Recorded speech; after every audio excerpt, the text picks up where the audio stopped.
Oi,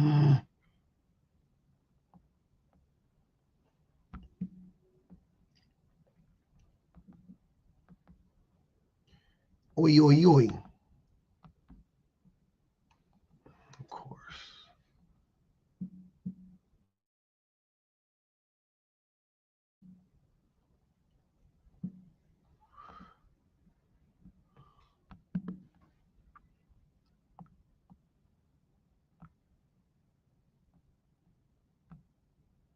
Let's go.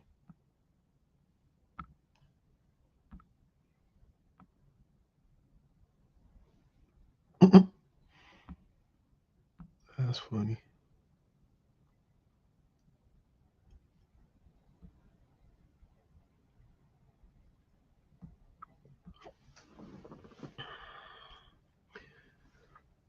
What up? Good morning. Happy Friday. Oh man, hold up. Hold up. Wait a minute. Whatever. Let me put some pimpin' in it. I fooled you. And that's how we do it in Pomona.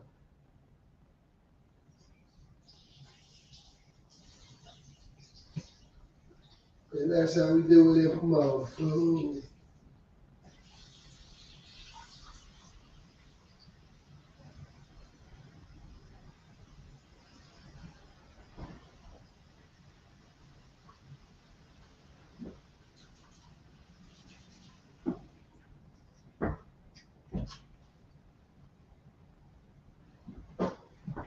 Okay. Hold up, wait a minute. All good just a week ago. Crew at my house. And we party every weekend. So on the radio, that's my favorite song. Made me bounce around like I don't know, like I won't be here long. Now the thrill is gone. What's good, man? Happy Friday. Got no patience. Cause I'm not a doctor. Go why is you lying? Go why you Mufasa? Yeah, me casa su casa. Got stripped they like Gaza. Got so high off volcanoes. Now this flow is so lava. Yeah, we smoke that saliva. iPhone got message from Viper. Either the head is so Hydra. Oh, we let bygones be bygones. My God, you pay for your friends. I take that as a compliment. Got a house full of homies. Why I feel so the opposite. Incompetent ain't that half of it. Customize your brand. That's not what I wanted to do. Hey man, I had an interesting night last night. Oh, you know what oh man, this shit was funny.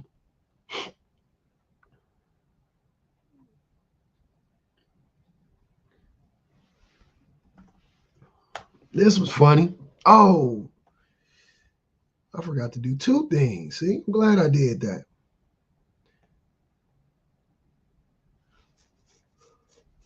I hope everybody's having a great Friday. The song was 3005. Childish Gambino. Y'all want to see something funny? Hey, shout out to Kenzie, man. Kenzie joined me last night. Y'all go check that video out. We reacted to Fresh and Fit. I should do more Fresh and Fit reactions. That was my first one. Shout out to Kenzie for bringing it up though, because I wasn't even gonna do it. I'm glad she did. There was something I wanted to do right now though. Y'all know Miss Kenzie. I was on YouTube last night. Yes, ma'am. Like the head, here it go. As all right, let's get to it. I found out today that my Bluetooth speaker it got some type of like warning on it. Said I shouldn't use it no more. I was like, shit. This motherfucker been working just fine for your boy. I done had this thing for a few years. Hey, this speaker so good, I bought another one. Why you bullshitting?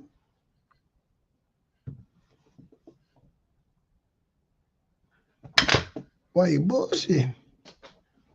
I went on and bought another one. Man, have you ever been used for a free meal? How did you know? I want to know. In this day and age, I feel like it's fair to ask this question because the men's be saying they got used. And that's why they don't want to pay for no more dates. So I want to know what happened. What happened to you and how did it happen to you? That's what I want to know. How did you get manipulated? How did you get manipulated, y'all? Come on. I don't mean to laugh. I'm not laughing at you getting manipulated. I'm just laughing at the. Maybe I am laughing a little bit at you getting manipulated, but it's funny. I just want to know. Inquiring minds would like to know. That's it.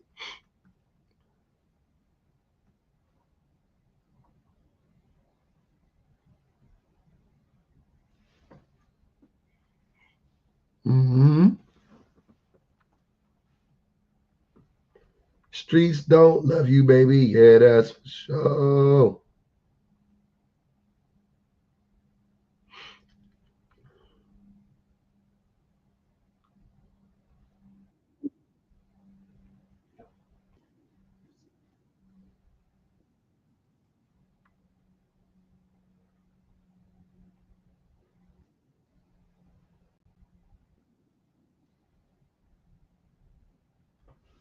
All right. So we ready. Brother Passy, you on the FYP. Is I? Appreciate it. Thank you, TikTok. Let's get to it though. Man, have you ever been used for a free meal? In the meantime, I'm gonna play y'all this clip so we all can laugh. Because I thought it was funny. I was having a good old time. Shout out to Guru, man. I know y'all never thought y'all hear me say that. Shout out to my brother Black Guru. He had me on his live last night. A lot of men don't even know they're being used half the time. Are they being used? My question is, are they being used?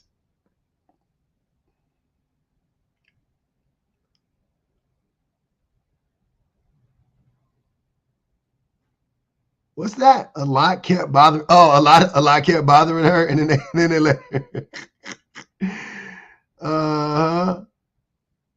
If they stop measuring their manhood by money and provider, I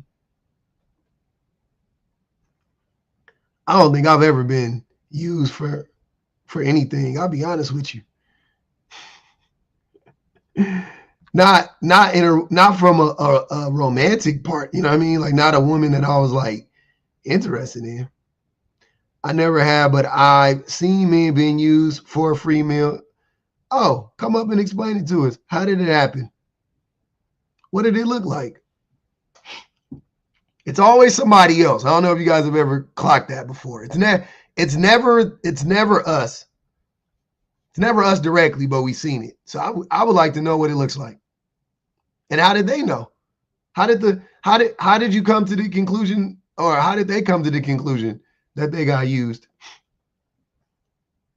I want to know.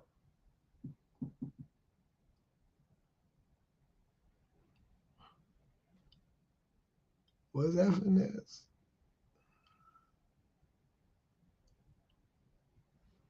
Huh?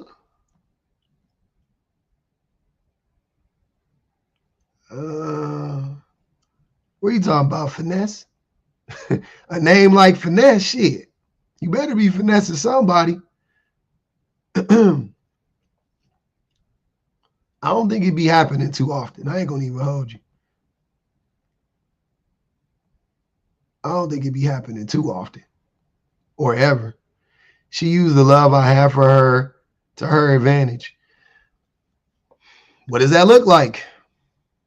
What do you mean? I'm asking the question. Y'all don't gotta be all cryptic and vague. I would like to know. Not worth the headache. They do without you asking. Good for you. What do you mean, Just Key? Pub, I don't see your request box on the screen. Oh, can you guys not see the request box again? I mean, it's up there. I can invite people up. I definitely can invite people up, but I don't know if you guys can see that though. Let me know.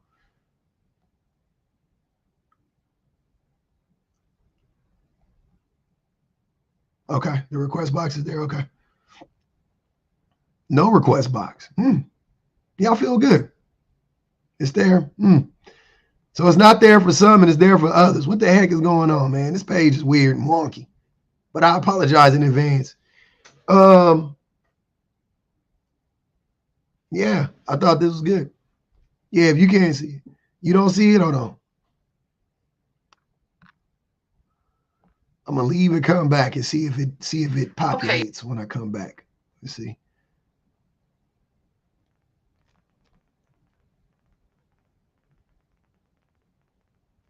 Okay.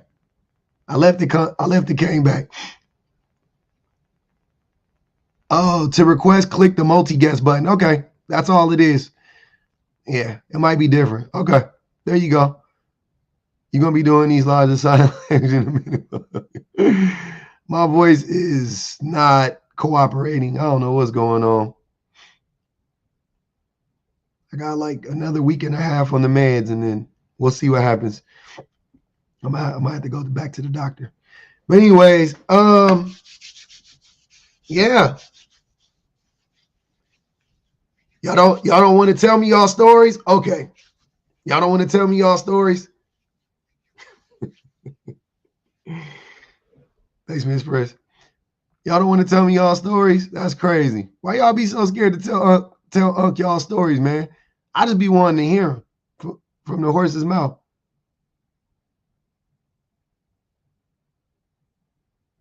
Oh, that's crazy. I didn't save that shit.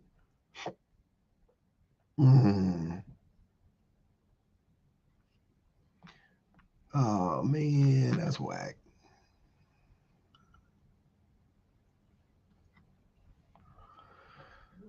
Well, I guess we stuck with this one because I didn't make the other one. We're going to listen to this clip in the meantime.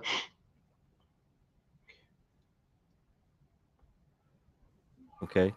Your topic says unpacking the war between traditional and modern relationships, right? Okay, what do you have to say about it? I think so. I think that most women nowadays are still largely traditional. So I don't know. When I say that I think they're traditional, I think they do the same things that like our mothers did or I mean, I'm 42. So, you know, like the boomers and the silent generation or whatever, they take care of the home. They do the majority of the chores, the child rearing, all of that stuff. I feel like they're very traditional in that way. But obviously most married women work and most women work in general, but most married women work, like 70% of married women work. So, I still think that they're modern. I do, however, think that the disconnect is largely with the men not adjusting to the modern times. How do you feel about that? Do you think that do you think that the men are having a hard time adjusting to the women, like they cook and clean and do all that stuff, but then they also go to work and then the men still act like they're still traditional too, whereas like they work and then they come home and then they don't want to cook and clean and help out with the women? Why would they need to do all this adjusting? And we just talked about the fact that we saw it even with this past election. Caucasian women, a good amount of them went with Trump, which means they're traditional. Asian women, same thing. Hispanic women, we already know majority of them are traditional. They're just not. Why would voting for Trump equal your traditional? What the fuck? Why is voting for Trump? Why does that mean you're traditional? I don't think that means you're traditional. Not so in the Black community. Wait, you think? So so you're saying men in the Black community have not caught up to the women in the Black community? Is that what you're saying? Oh, I mean, I was just more thinking about men in general, but yeah, if you want to talk about Black men and Black women specifically, yeah, I think I think the largest disconnect, but like if you look at the like any metric for the most part, when it comes to like the dynamics in a relationship, so like money, productivity outside of the home, things of that nature, educationally, like Black women are and Black men have the largest disparity between the two groups. Like white men and white women are closer, you know, Asian men and Asian women are closer, but Black men and Black women are, you know, they're the furthest apart as far as disparity in what way? Like I say, like educationally, Black women are significantly more educated than Black men, typically, and every race has a significant amount of women more educated than their men. I know that I've seen. Yeah, no, I agree. I'm not. That's what I said. I said that men, that like white men, white women go to college more and graduate more than white men, right? But the disparity isn't as wide between white men and white women. So you have more white, like, you know what I mean? Like it's the percentages are closer, right? So okay, like, all right. So here's the thing, and I've always said we have to once again look at who has been controlling the homes for the last 60, 70 years or whatever. And it has not been, and especially in the Black community, it has not been father-dominated homes. And when I say dominated, I'm not talking about a man ruling with an iron fist. I'm saying where the man is the central figure in the home. He's prominent like they are in other communities. This is the way that I saw when I was coming up. I saw my great uncles and great grandparents. You know, this type of thing, this type of dynamic was how it was with that generation, with those generations. But as the generations got younger, I saw a lot more. Hold up. Hey, if y'all haven't seen that, y'all should go look at that shit.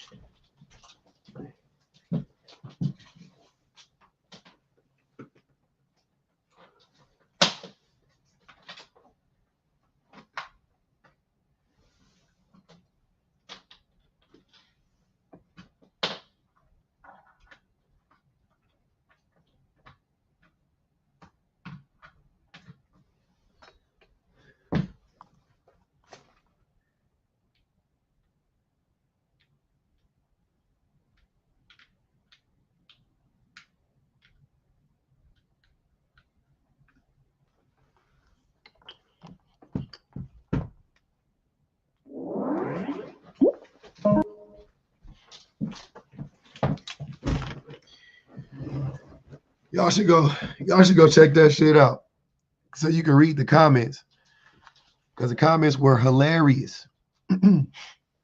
Hey, what's going on? Hey, so I wanted to say, because you were speaking on the video, the clip that you were just playing. I think that what he meant by like people who vote for Trump are more traditional, he means like in a conservative sense.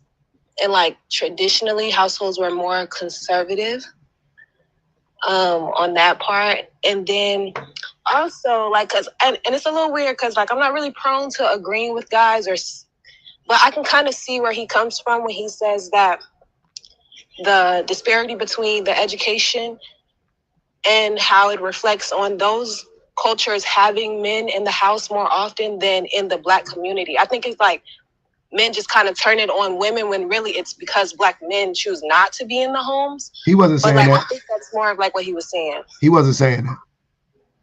Well, I mean, that's what I gathered from what he was saying then. Yeah, that wasn't what he was saying. He doesn't. That's not what he thinks. He blames the women for why the men aren't in the home. I'm gonna finish playing the video. I was the one saying that men are choosing not to be in the home. And I was the one that brought up the disparity between the education and all of that. That's what I was saying. I made that connection. He didn't. Okay, so I see what I was doing. So like, I hear what you're saying because I do remember you bringing it up, and I remember his rebuttal and things like that. So I guess I was really just trying to give him more of like the benefit of the doubt. Like maybe he just has a misunderstanding. Like, yeah, that's what it is. It's just guys just have a misunderstanding of like the way that they're looking at their facts. No, he deliberately. I believe Guru is smart enough to know that what he's saying I think he's an intentional grifter. I think there are active grifting is an action, and it implies intention, right? I get that. But I think with Guru, I think he's intelligent enough to know that what he's saying is actually wrong, but he doesn't care. You know what I'm saying? Like he's saying it to appeal to a certain demographic of people. If you go watch the video on his page, you can read the comments in real time what they were saying.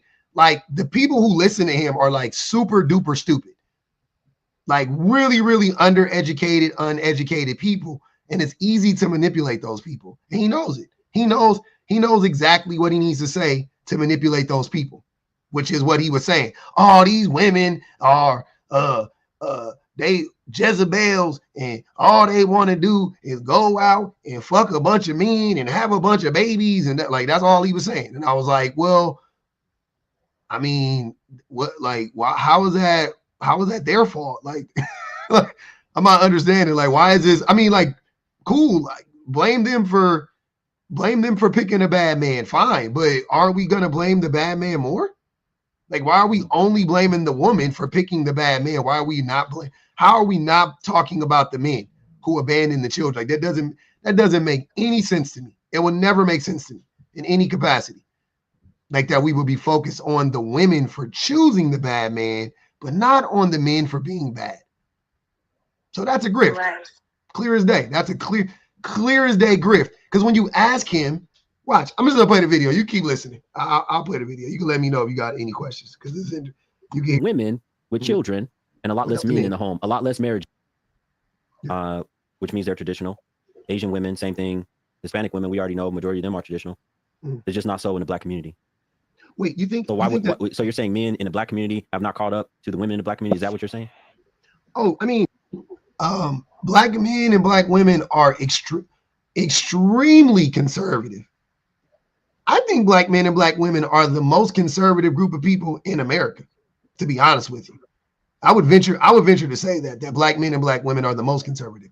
Because if you think about it, if you think of, like, look outside of America, right? Look outside of America.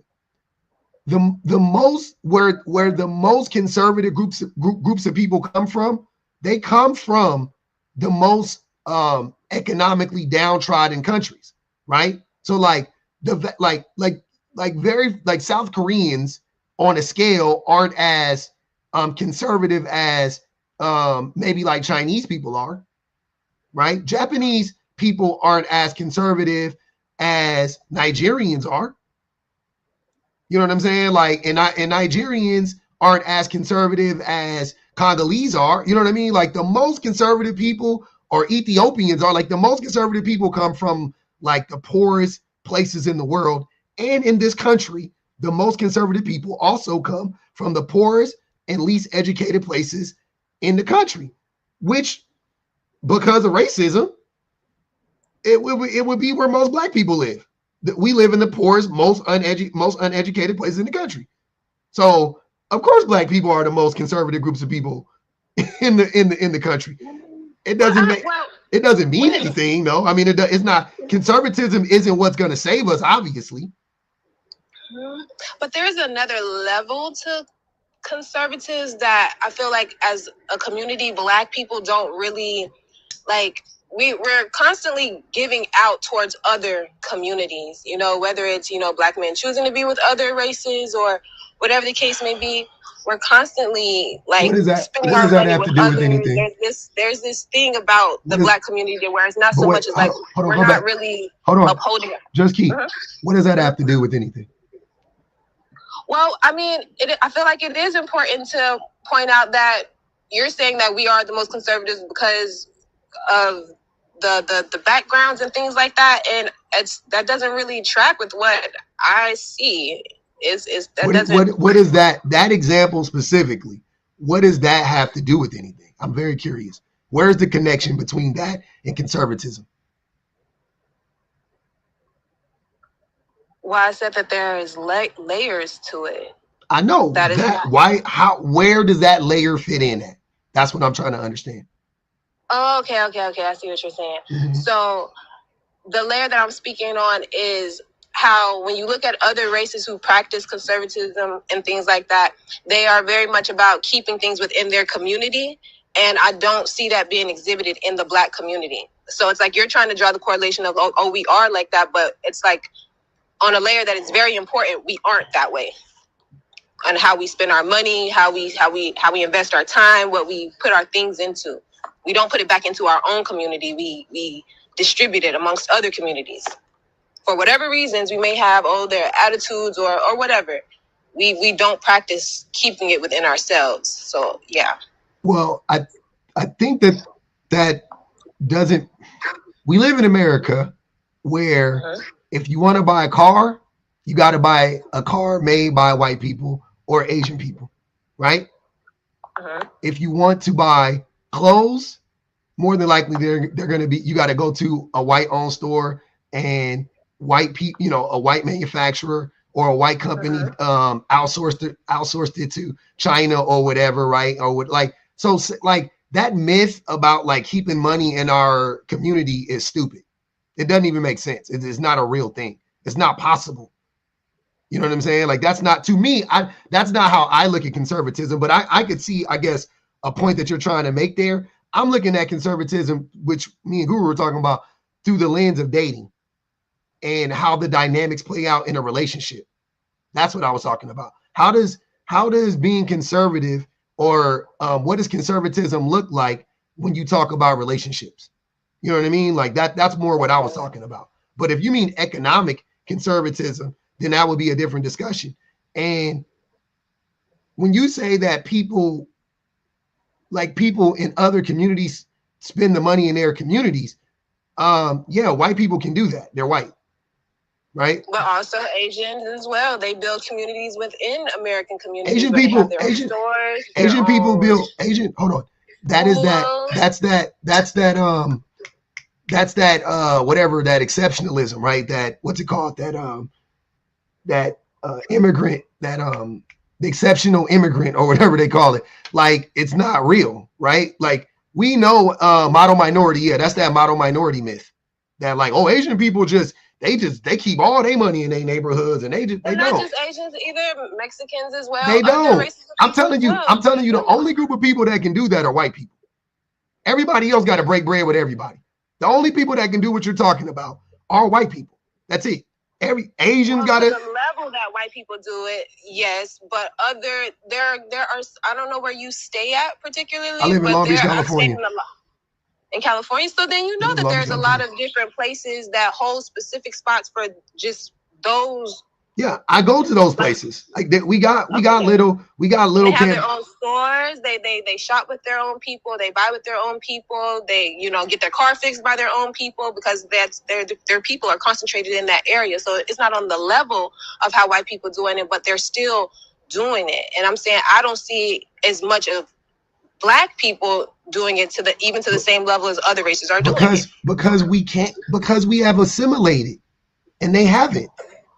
Like, when you go to little Cambodia, 80% Cambodian speakers live there. When you go to places that are dominated predominantly by Latinos, it is a high level of first generation Spanish speaking people that live. They have to do that.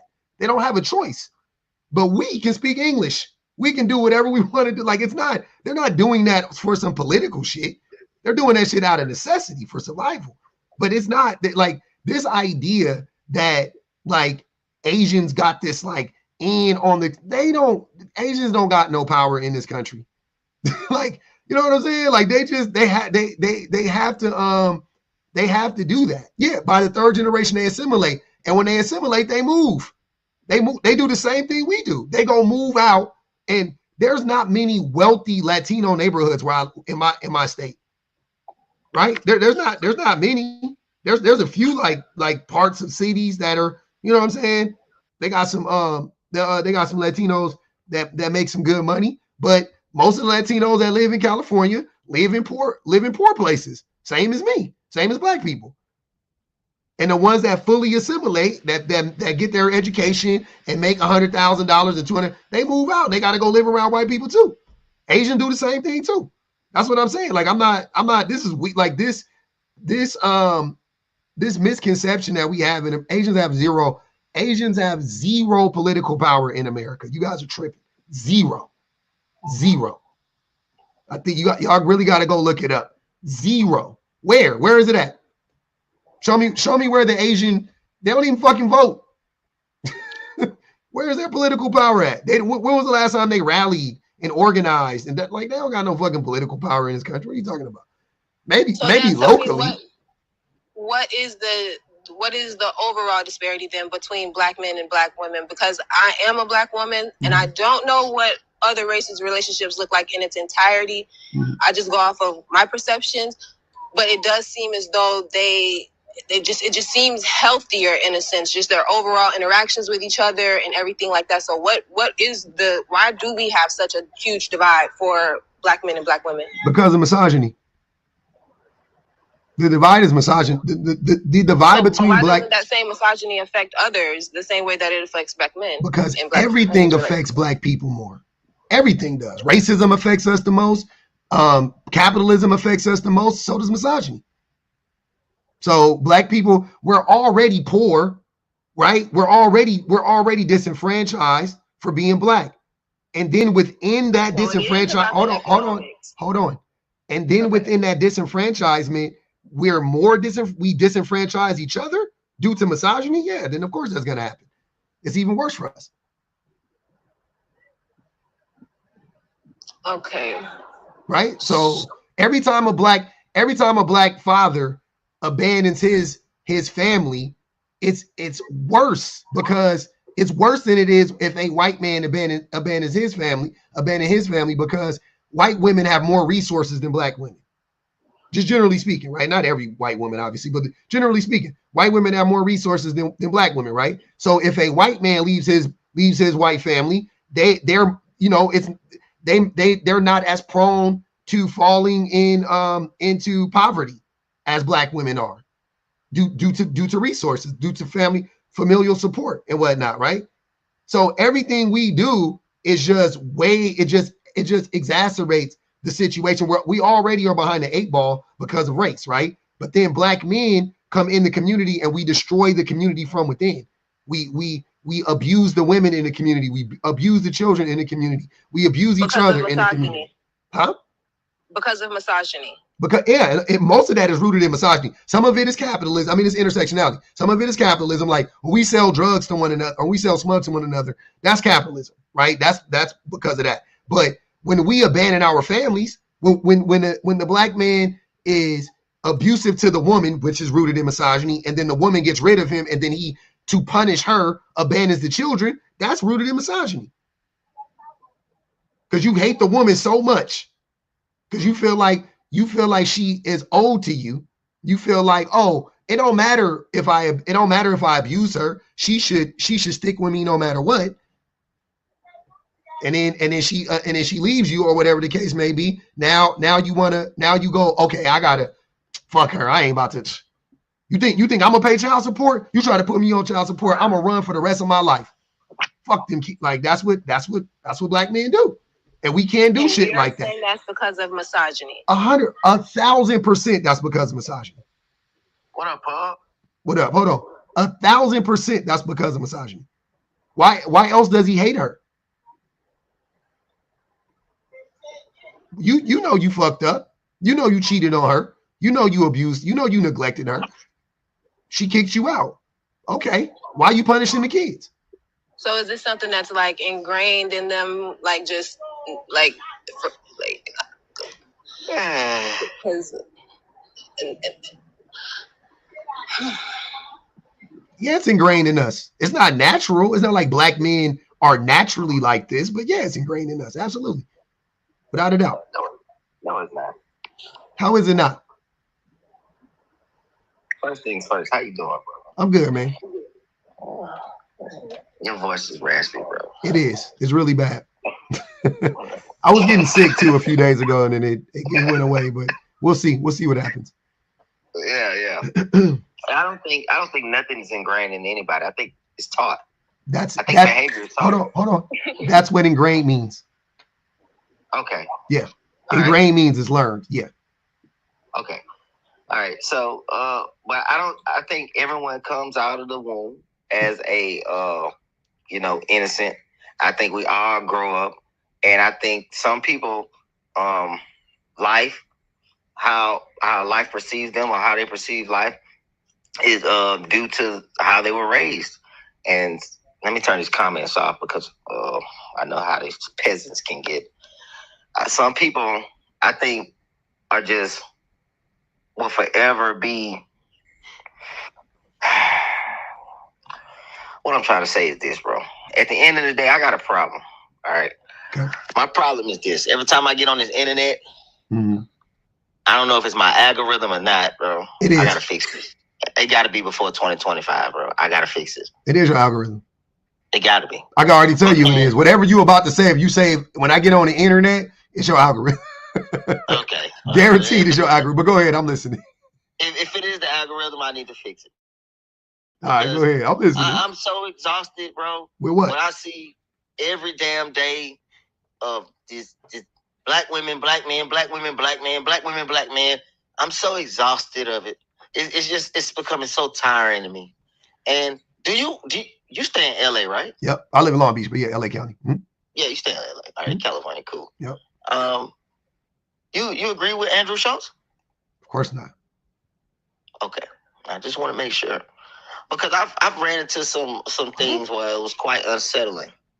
And I see where Kendrick Lamar is defending black women. Mm-hmm. Andrew Schultz, after what Andrew Schultz said about black women, mm-hmm. Kendrick Lamar defends black women. Mm-hmm. Black women defend Andrew Schultz. No, they don't. Shit, that's what I just seen. Unless I'm tripping. You tripping. I'm not tripping. Because you tripping. Because black men and black women ain't fucking with Andrew Schultz. You capping. I'm not capping. I'm not capping. That is the highest cap. I'm not capping. And you know what's crazy, 30 round? If you would have said black men are defending Andrew Schultz, I'd have been like, I still would have said no, they not, but I'd have been like, okay, maybe there's some. But black women are defending Andrew Schultz. Well, what are they saying? Okay. No. What are they saying? Just tell me what they saying. Tell me what they saying. Are they trying to gaslight black? No, I'm listening. Hold on. What are they saying specifically? What are they saying? Because maybe I'm wrong. Let me hear what they're saying. Because wait, before you say anything, I'm gonna tell you what I said about the Andrew Schultz shit, right? Andrew Schultz, some of what he was, the part where he went crazy was when he talked about graping Kendrick. That was foul, right? Like there was no excuse. But I would never let a person like Andrew Schultz like triangulate me against black people, black men or black women, right? But with that being said, what they were saying about hip hop and about Kendrick in general was correct. No doubt about it. Kendrick did. Kendrick did. He doesn't have the voice. He doesn't have the right, or he doesn't have the merits to speak on it. Just like I'm not, sir. What I'm saying is you can say somebody doesn't have the right or whatever to do whatever. I'm just saying if you don't do the shit, then they won't be able to mention the shit. But how can you put Kendrick Lamar in that category, bro? In what category? What category did I put Kendrick in? That's what he was attempting to do. He was attempting to put him in that category. What category? He literally regular trope. Hold on. What you're missing the point. If David Duke, if you don't know who David Duke is. I know David Duke is. If David Duke gets on a podium and says black men need to stay at home with their babies,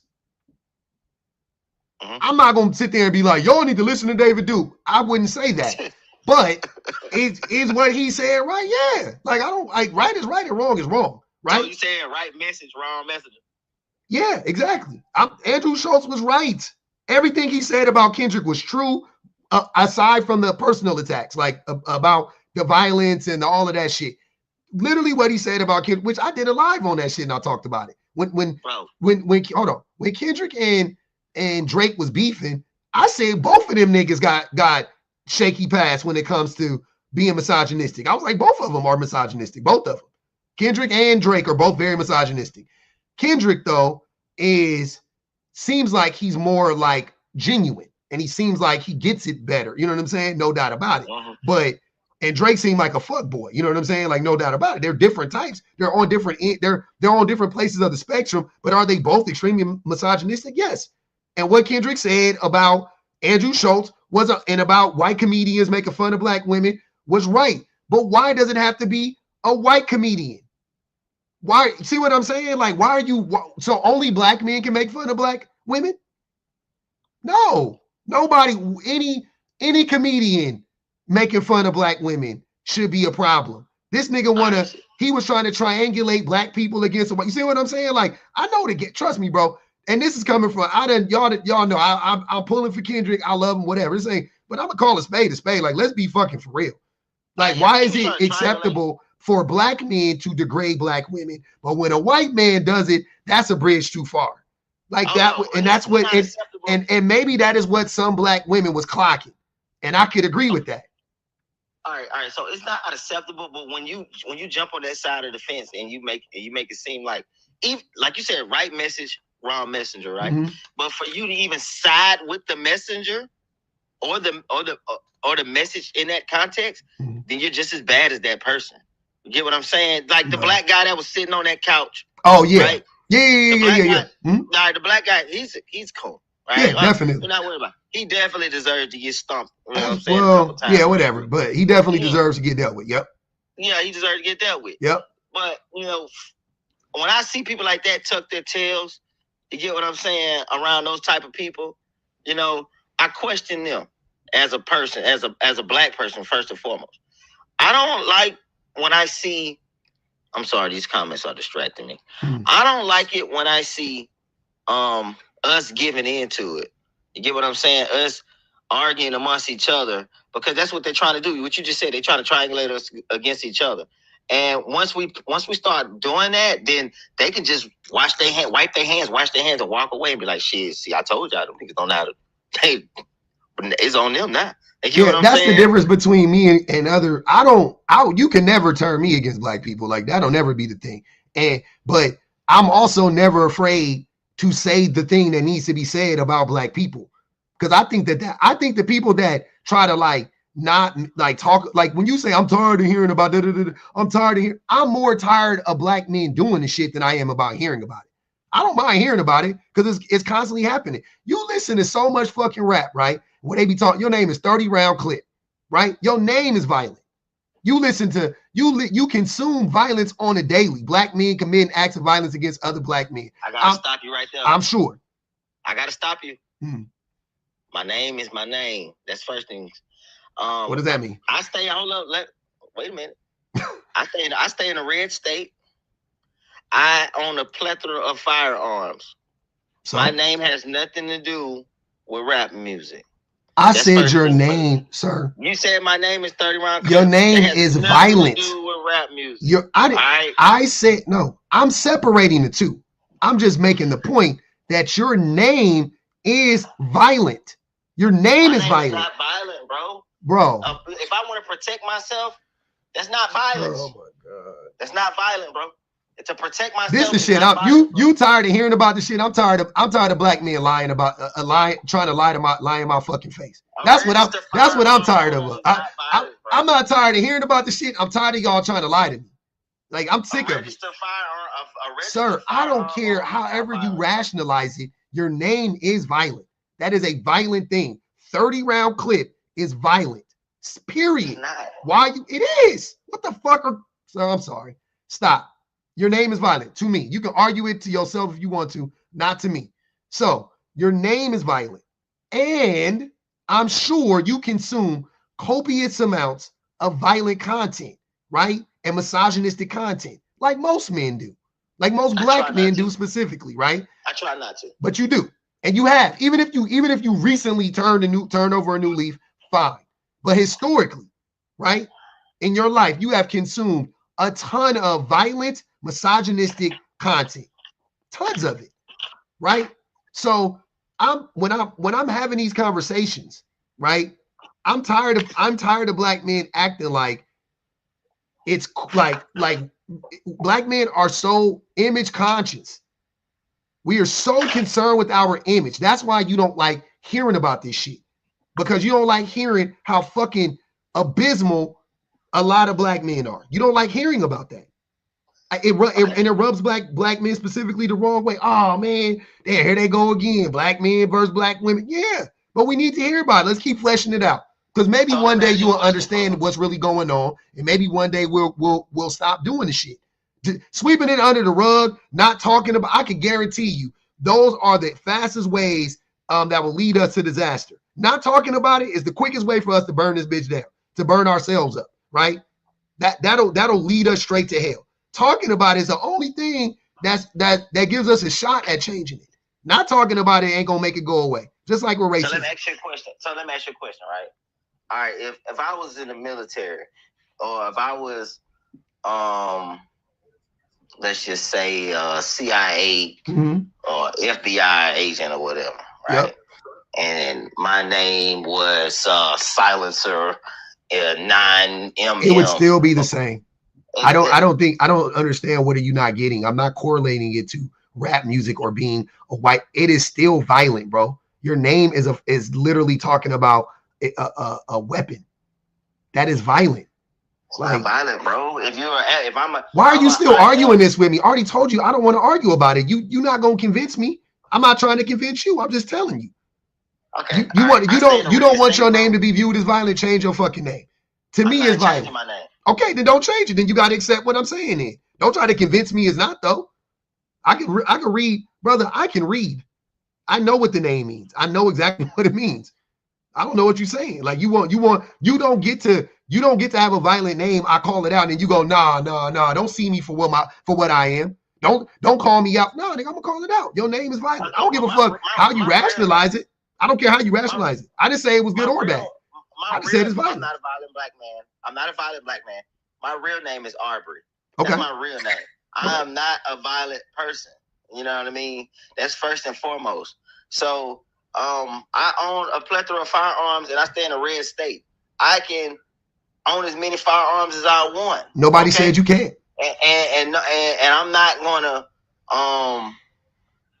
change my name. You don't have to. Because I'm not gonna change my name because of people are using scare tactics. I'm not trying to get you to change your name. This is such a weird conversation. You're so offended by me literally just calling out the fact that your name is violent. That's weird. Like, let it go. It's okay. You don't get to have it both ways, brother. If you don't want to be seen as a violent man, because I don't know you, you told me your real name, but I'm saying I don't know you. But if your name is 30 round clip, I'm gonna assume you're violent. Just off the rip. Now you could try to tell me, oh, I'm not. It's a joke. Oh, I live in a red state. I own 13 pews, and I believe in my first right. Yeah, cool. I'm second right amendment. I'm with all of that stuff. I'm cool with you, but it's still violent. And I'm gonna think what I think. Your name is public offender. Offender. Your name. That's not a violent name. That's not a perverse name, bro. Public offender. Perverse? Yeah. Public offender. What are you offending? People. Who am I offending would be the better question. And I'm offensive to people. I know that. So you're offensive to the public. The general public, yeah. I am. I can be. That's borderline violent, bro. It's not violent. It's so weird how you guys try to, like, you can never spray me with my own tea. Like, it'll never work. Like, what are you talking about? My name is a public offender because I say things that offend people. It doesn't even mean that what I'm saying is wrong or right or whatever. I just know that when I say stuff, people tend to get offended by it. I coined that name 10 years ago. It's not a new name for me. It's been my name for a long time on these internet streets. So that's what I am. I'm the public offender. Because I started to notice when I say stuff, like exactly. Suburban Bay, thank you. Just like right now, me connecting the dot between your name and violence, you got offended by that. Now you fight for your life. I'm not like that's what happened. So I'm the public offender. Did I say anything wrong though? Did I say anything? No. I literally, to me, said the most obvious thing, and you got offended by it because y'all be masking. So when you get a motherfucker that don't be masking, and I just be being my like authentic self, and I call it how I see it. Now you don't know how to deal with that shit. Too many motherfuckers come on the app and be playing these games, bro. I really am this. I'm really this part. This is who I am, for better or worse. Like me, hate me, love me. I don't give a fuck, right? All right. Well, I want to get to the prompt, all right? Because I don't want to get on that shit. Okay, I'm with that. But let me read these. Angel said, glorifying guns come straight from rap. Oh man, hold on. rap culture. Glorifying pew-pews comes straight from rap culture. Teresa said 2 days ago, Pub's live ended with mostly women and music, literally harmonious. Yesterday's live ended abruptly when men brought nothing but acrimony. It did. It was really annoying. Your favorite irritation said, unpopular opinion, at least women of other ethnicities get benefits from their suffering from their men. Black women get nothing. Teresa said, Black people are socially conservative and economically progressive. Tell the child to go read. Tell the child to go read some sociology and play the rest of the video. 5 on her. JD Bailey gifted me. I appreciate that, JD. Cancer Girl says, I'll forever side-eye Kendrick for working with Kodak Black. Kim, I appreciate you. Thanks for the new membership. Teresa said, he just quoted Marlo from The Wire. Peak violence. God damn. Not The Wire. That was my favorite show. Okay. Man, I don't know about The Wire. What I'm saying is, at the end of the day, bro. The day gonna end. The day gonna end. You dig? You know what I'm saying? And I don't ever feel like I've been used for a free meal, because every meal that I took a woman out of, you know, it was my intentions. And I have no problem, because if I'm gonna eat regardless at the end of the day. And if you want to come along with me, baby, we can eat together. You know what I'm saying? Yep. And that's how I treat my girlfriend now. She tell me she ain't hungry, and guess what? We go eat together. So I have no problem with that. I don't believe in free meals. I don't believe in none of that. If you with a woman, you take care of that woman. You handle that. Stand on that. I don't care what nobody say. That's not simp behavior if you care about your woman. You know, all of that other stuff, wild. Yeah, I got a girlfriend, and she's not on the internet as much as y'all. Hey, how long you been with this girl? Since Easter. Since Easter? Since Easter, cuz. But hold on, 30 round. You've been with this girl since Easter, so that was April. But didn't you show a picture of your wang dang on the live like 2 months ago? Man, what you talking about, bro? Why you going this? Hey, man. Hey, brother. What? Hey, brother. Hold on, brother. Hold on. Easter was April. You did this around September. You did this around September, huh? And you just said she don't be on socials that much, so that's why. Okay, I see. That's what you thought you can get away with it. Hold up, bro. Keep it peep, bro. Yeah, I'm gonna tell you something. At the end of the day, it's gonna be nice. That wasn't even like that. That situation different. That old. That situation. Wait, nigga. Nah, cuz don't. Hey, my nigga, don't play. Hey, see, this be the shit that be annoying. Just say what it is. Why y'all gonna try to lie to me? Don't do that shit. Just own up to it, brother. Yeah, I did it. But okay, and you had a girl at the time, right? No. See, here come the lie. Let me go ahead and let's clear the air on that right now. Let me clear the air on that. Right all right, man. All right. First things first is we met. Let me get the time. Let me get the time right. We met in Easter. We started dating seriously around, I want to say, the end of August. When I pulled that stunt, that was like in July. Hell no. Yes, that was July. I pulled that stunt. That was in July, and we started getting serious around August. And so, yeah. The time frames match up. I've been a good guy. I've been doing real good with this woman. You know what I'm saying? And I ain't messing this up for nothing, Nathaniel. You dig? Right. So I'm not tripping on none of that. You know what I'm saying? But at the end of the day, I'm gonna let y'all know, you can't judge people, off of their past. You gotta move. Nigga, that was 5 months ago. I could definitely judge you off this nigga. Nigga said off they pass. Nigga, that shit was 5 months ago. You don't get the fuck out of here. Hey, man. I hate it here. Nigga said, hey, nigga left. Hey, he left. Oh my God.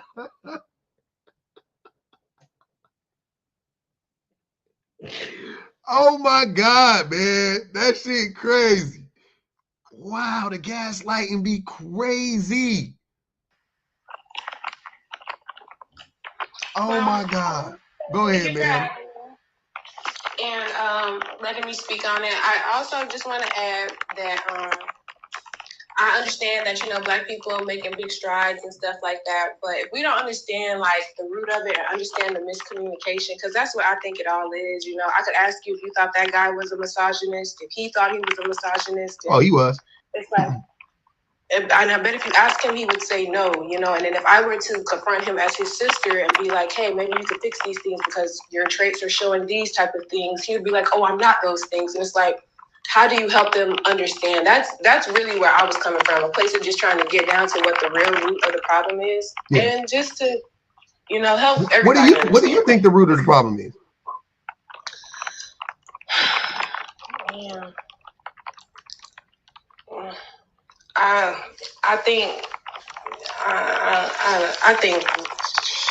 it may seem silly, but I just think that it's not enough like love, like love for yourself. I feel like if you treat everybody how you treat yourself, then that's why I try to be understanding, because I'm super understanding with myself, and I feel like people don't like to lend that same understanding to people. They think they are, but they're so quick to brush people off if they don't get the point or something like that, so.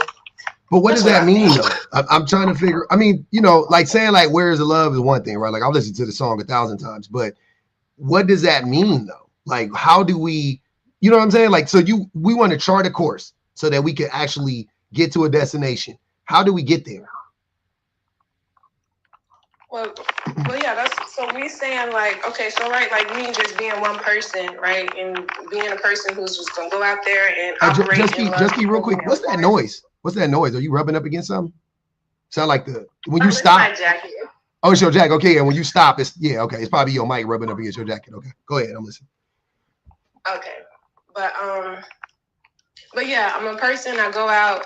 I carry myself properly and things like that. Just a regular polite person. I feel if everyone does that, then there'll be no issues. Think like traffic jams. Everyone is so angry. They start to get impatient. They start to get upset, and then now it's honking horns, and now we're fussing and fighting. But if everyone just thought to themselves, just have patience. Be like, you don't know what's going on up ahead. Just be patient. Then I feel like the whole thing would be much more smoother.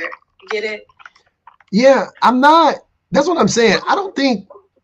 Like, okay, I think that the way you're explaining it, and there's no shade, I'm just being honest. I think that would be like the language you're using would be cool if you were talking to like a child. You know what I'm saying? If you were talking to like an 8-year-old, a 9-year-old, you'll be like, you just got to be more patient. And you got to be more loving. And like, I'm cool with that, right? Because you got to meet them where they are. But these issues are more complex than that in adulthood, right? So I'm asking for like an actual, like, what is the plan of action and what is the actual. So telling people to be more considerate wouldn't be a good enough plan of action, because I can't physically go into everyone's house and militarize them and get them in line and order that way. So like just saying like consideration, that wouldn't be enough. I don't think that will be enough, because if people could just flip a switch and just be better people, they would, right? So it's first you have to identify the problem so they can go, oh shit, I didn't know that was the problem.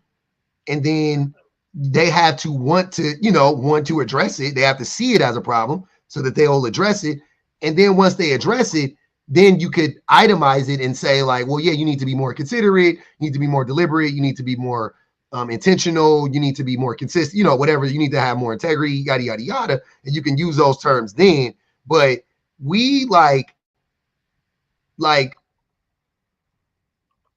I say, I want people to be better humans and all of that type of stuff and realize their humanity. But I also talk about what I mean by that specifically. You know what I'm saying? Like what does that actually look like? And I have, what I'm saying, for me, like I said, I have the steps. I'm like, first you got to get to the why. Why are we doing this? Where do we get this from? Why do we think this way? What is it rooted in? Right. And then we address all of those things. And then, we just kind of move accordingly. But yeah, like I said, I think that the biggest disconnect between Black men and Black women and Black children is misogyny, because also the reason why so many Black men destroy other Black men is because they can't express themselves in a healthy way. which is rooted in misogyny. They can't cry, they can't laugh, they can't be vulnerable, they can't be intimate if it's not, you know, physical. They don't know how to foster healthy relationships with their friends. I grew up a black boy, obviously, around all black little boys and black men my whole life. My neighborhood was 99% black from birth till 19. You know what I'm saying? Like all I knew was black people. And I will tell you that we cried before in front of each other at I remember crying at one of my friend's funerals, a teenage boy who I knew got unalived, and we went to the funeral, and then I cried at the funeral, and that was the first time I had cried publicly, to my knowledge. But like, and like, I think like you could cry if you got into a fight, if you were really young, like you had to be like a child, like a kid, but like you couldn't really express yourself in too many ways. Like feeling uncomfortable with my friends and not wanting to tell them that I didn't want to do certain things, and maybe they all thought were like cool to do it. And I'd be like, I don't want to do that. So I just like will remove myself. Oh, I got to go home. And, then you go in the house and then they'd come knock on your door 3 hours later, be like, nigga, you was scared. And I'm like, I wasn't scared. What up, Mia? Like, oh, nigga, you was scared. And I'd be like, I wasn't scared. I just didn't want to do that shit. Like, that shit is stupid. You know what I'm saying? Like, whatever. But, like that's how a lot of, and that's how black men, but a lot of men are amongst one another, right? So you talk about that. You talk about all these repressed emotions, which lead to us lashing out at vulnerable groups of people. Us being homophobic also is rooted in misogyny. Hating little kids rooted in misogyny. Hating children rooted in misogyny. I mean, hating women rooted in misogyny. All of it stems from misogyny. All of it. That's literally where it comes from. And then you want to add to that. Internalized racism. There you go. You got a lot of shit going on now. You got a lot of heavy things we need to unpack as a community.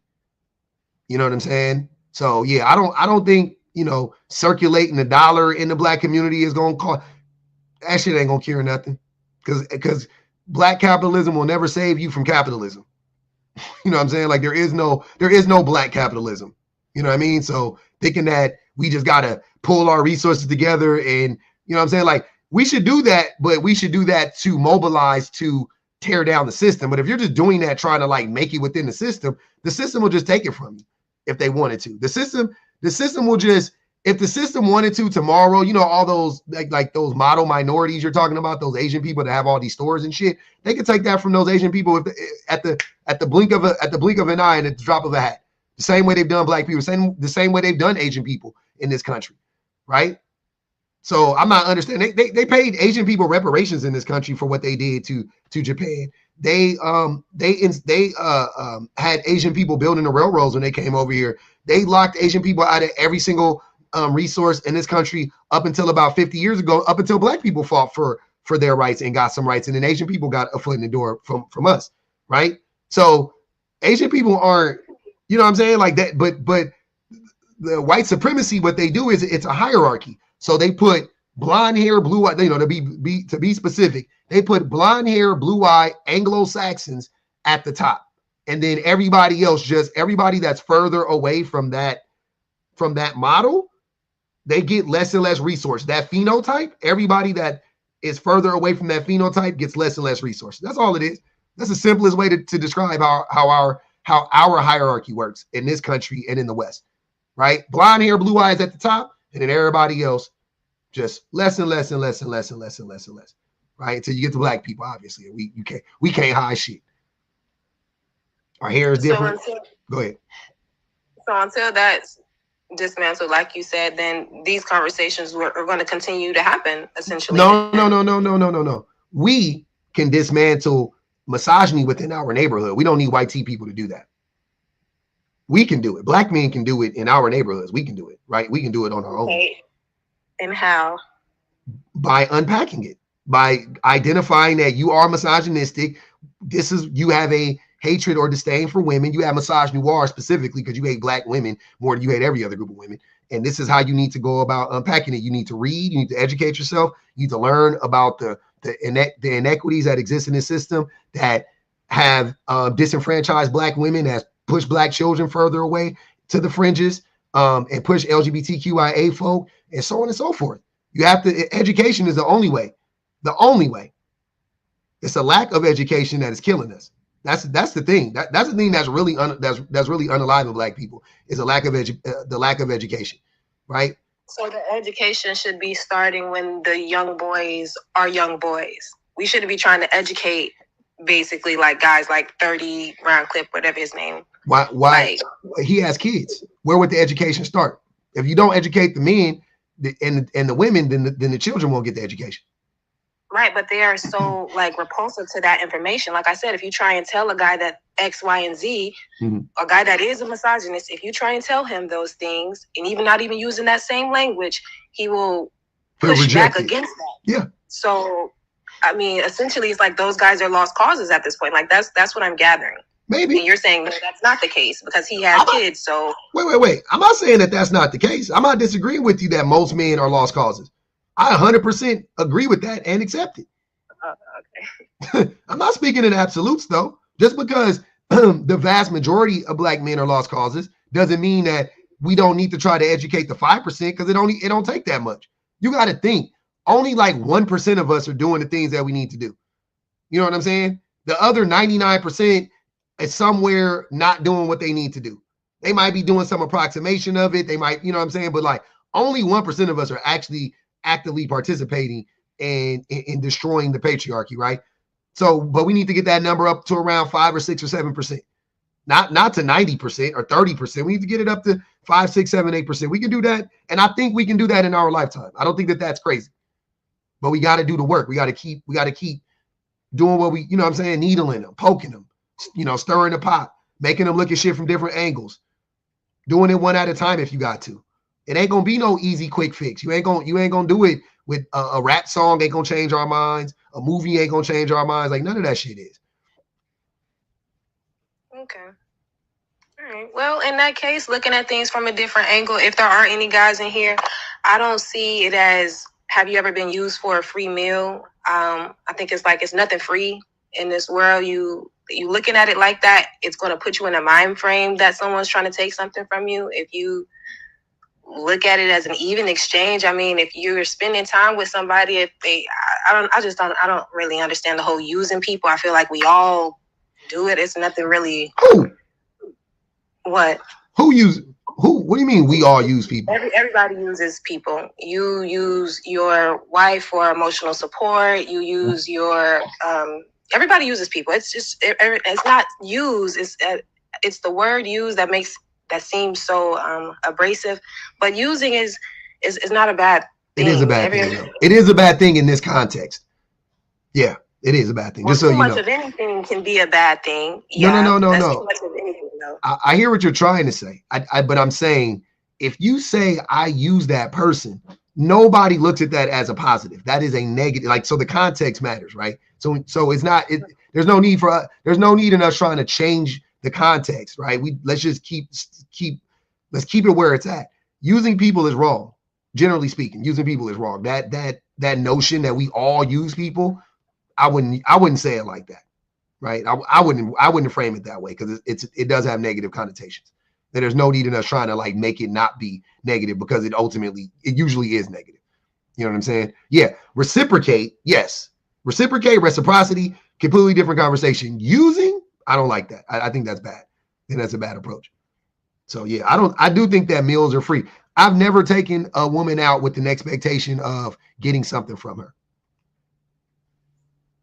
It's never been transactional for me. Not one time. I've taken women out who I never planned on sleeping with. Like I didn't even want to sleep with them, and I just took them out because you know what I mean. Like, and I liked them too. It was weird, huh? Why'd you take them out then if you didn't plan on sleeping with them? Because I liked them. Okay, so there's an exchange of energy. There's an exchange of some sort. Yes, there is. You didn't just go and sit in her face because it was Tuesday night and you had nothing else to do. You just said you liked her. That's why you did have some type of motivation.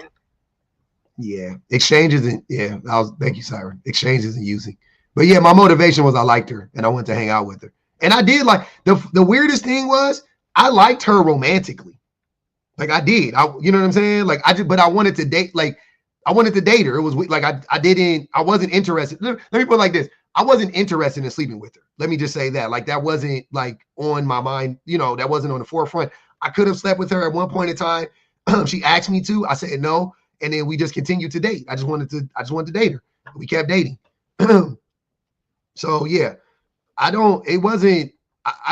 just never been the type of person to take women out and thinking like, oh, this needs to end in me sleeping with her. You know what I'm saying? Like, that's weird. Like, I just, you know what I'm saying? I was just always like, hey, if it happens, it happens. If it doesn't, it doesn't, right? Now, I know that that's not common. I get that. I'm not saying like that. I'm not making the case like most men think like that. I know most men don't think like that. I'm just saying it's possible as a man to not think like that. Like, it doesn't have to be transactional.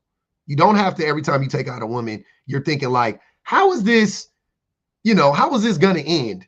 Am I going to end, this is going to end in the sheets? And then if it's going to end in the sheets, then I'm willing to spend more money or less money. Or if it doesn't end with us in the sheets, then, she used me for a free meal or what, you know what I'm saying? And all of that weird shit. Just go out with them. Just take them out on a date. You like them, take them out on a date. You think she's pretty, you want to spend time with her, take her out on a date. Spend the money, see what happens. I don't know. That's all I'm saying. Like, I don't know, like, why the fuck, where are we getting this, like, everything's a transaction and everybody's using everybody? I don't believe that at all. I don't think she was using me one bit, even though I took her out. At no point in time did I ever feel like she was using me, ever. I still don't to this day. You couldn't convince me that she was using me. Okay. That's just fair. That's just really we differ on the verbiage of it, I guess. I don't look at used. I don't look at that word as such a abrasive thing. Would you like to get used? I've had people say that to me all before, thinking that it was like I did this to you, and it's like, I'm the type of person, I do what I want to do 100% of the time. So if I did it for you, it's because I wanted to do, regardless if you asked me. That's the type of person I am. So you can't really make me. You can't make me. Being used isn't really a thing that can be. Yeah, no. That didn't make me feel that way. I'm saying, if somebody used you, or if you figured out that somebody used you, how would you feel about it? Meaning, how can someone use you if you do what you want to do? But you're not doing what you want to do. That's the point of being used.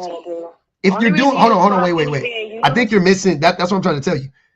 If you're doing what you want to do, then you're not being used, right? But if you didn't want to do that, if you wouldn't have done the thing that you did for them, knowing their intentions, then they used you. You see what I'm saying?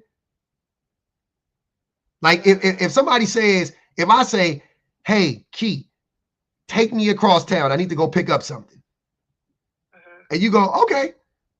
And then you take me across town and I go pick up some smugs, or I go traffic a girl, or you know what I mean? Whatever the fuck I do. I go rob somebody or whatever, right?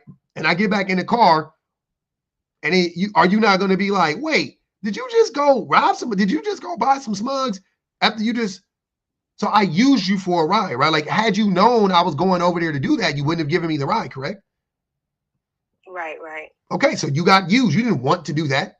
That wasn't what you wanted to do. So how would you feel if somebody used you? Well, I'm pretty thorough in that sense. I would not like that. I would not like that. There you go. That's the answer I'm looking for, because we all know that that's the right answer. Nobody wants to get used, and that's what I'm saying. That's what this would look like. That's what this. I feel like a lot of predicaments don't happen like that, though. Like, I've never been in no predicament like that where someone's asked me to do something for them and then they turned out to be doing something totally different. That doesn't really happen a lot of the times. So not a coercive relationship where he told you one thing and he turned out to be something else, or he was not completely honest about his intentions. Nothing. But like, when you say he wasn't completely honest about his intentions, like, you mean like, oh, he wanted to sleep with you and he said he didn't, or whatever it is, he wasn't completely honest about his intentions. Therefore, you didn't have all the information to make an informed decision. And then I found out. Yeah. Then I would be grateful that I found out and moved on. No. But won't you feel used? Well, to be honest with you, no, because everything I did leading up to that prior information, I did because I wanted to do it, whether it was without all the information or not. I did what I wanted to do. Girl, you're a victim. That's victim. Like, that's a victim. They took advantage of you because you didn't have all the information. That's what using is. That's exactly I think Public kind of just went through this example, and you did come to the conclusion that you would be upset, because I think the point that he was trying to get you to understand is that you didn't do what you wanted to do if you were manipulated into it. Like, if you didn't have all the information, like the same with the car thing. You didn't want to take them somewhere to rob somebody. You wanted to give them a ride, but not for them to rob somebody. So I think that's what Kay is getting at. Like, I understand that too, because I'm one of those people as well. I get what you're saying. I don't do anything for anybody that I don't want to do. Like, if you ask me for money and I have the money and I give it to you, I really don't care what you do with the money after that. Because if I didn't want to give it to you, I wouldn't have gave it to you. But at the same time, if you call me up and say, hey, I need money for, XYZ because I'm really struggling, whatever, you don't even have to give me a reason. And I give it to you, and then you use money, that same money to, hurt somebody in some way. I'm going to be upset about that, because I didn't want you to use my money to hurt somebody. I was trying to help you, and you use that same money to hurt somebody else. If I give you $200, because you talking about you short on you need to pay your light bill, and I catch you in Vegas turning up at the pool at Caesar's Palace, I'm gonna drop you on your head when I see you the next time. On the principle, I'm not even tripping on the money, because I don't loan people money. I don't loan people money. I give you money. I don't loan either. It's just here. I just give you the money. That's what I do. I don't loan. I've reached a point in my life where I don't need to loan anybody no money. If you ask me for some money and I got it, you can have it. It's all good. You know what I'm saying?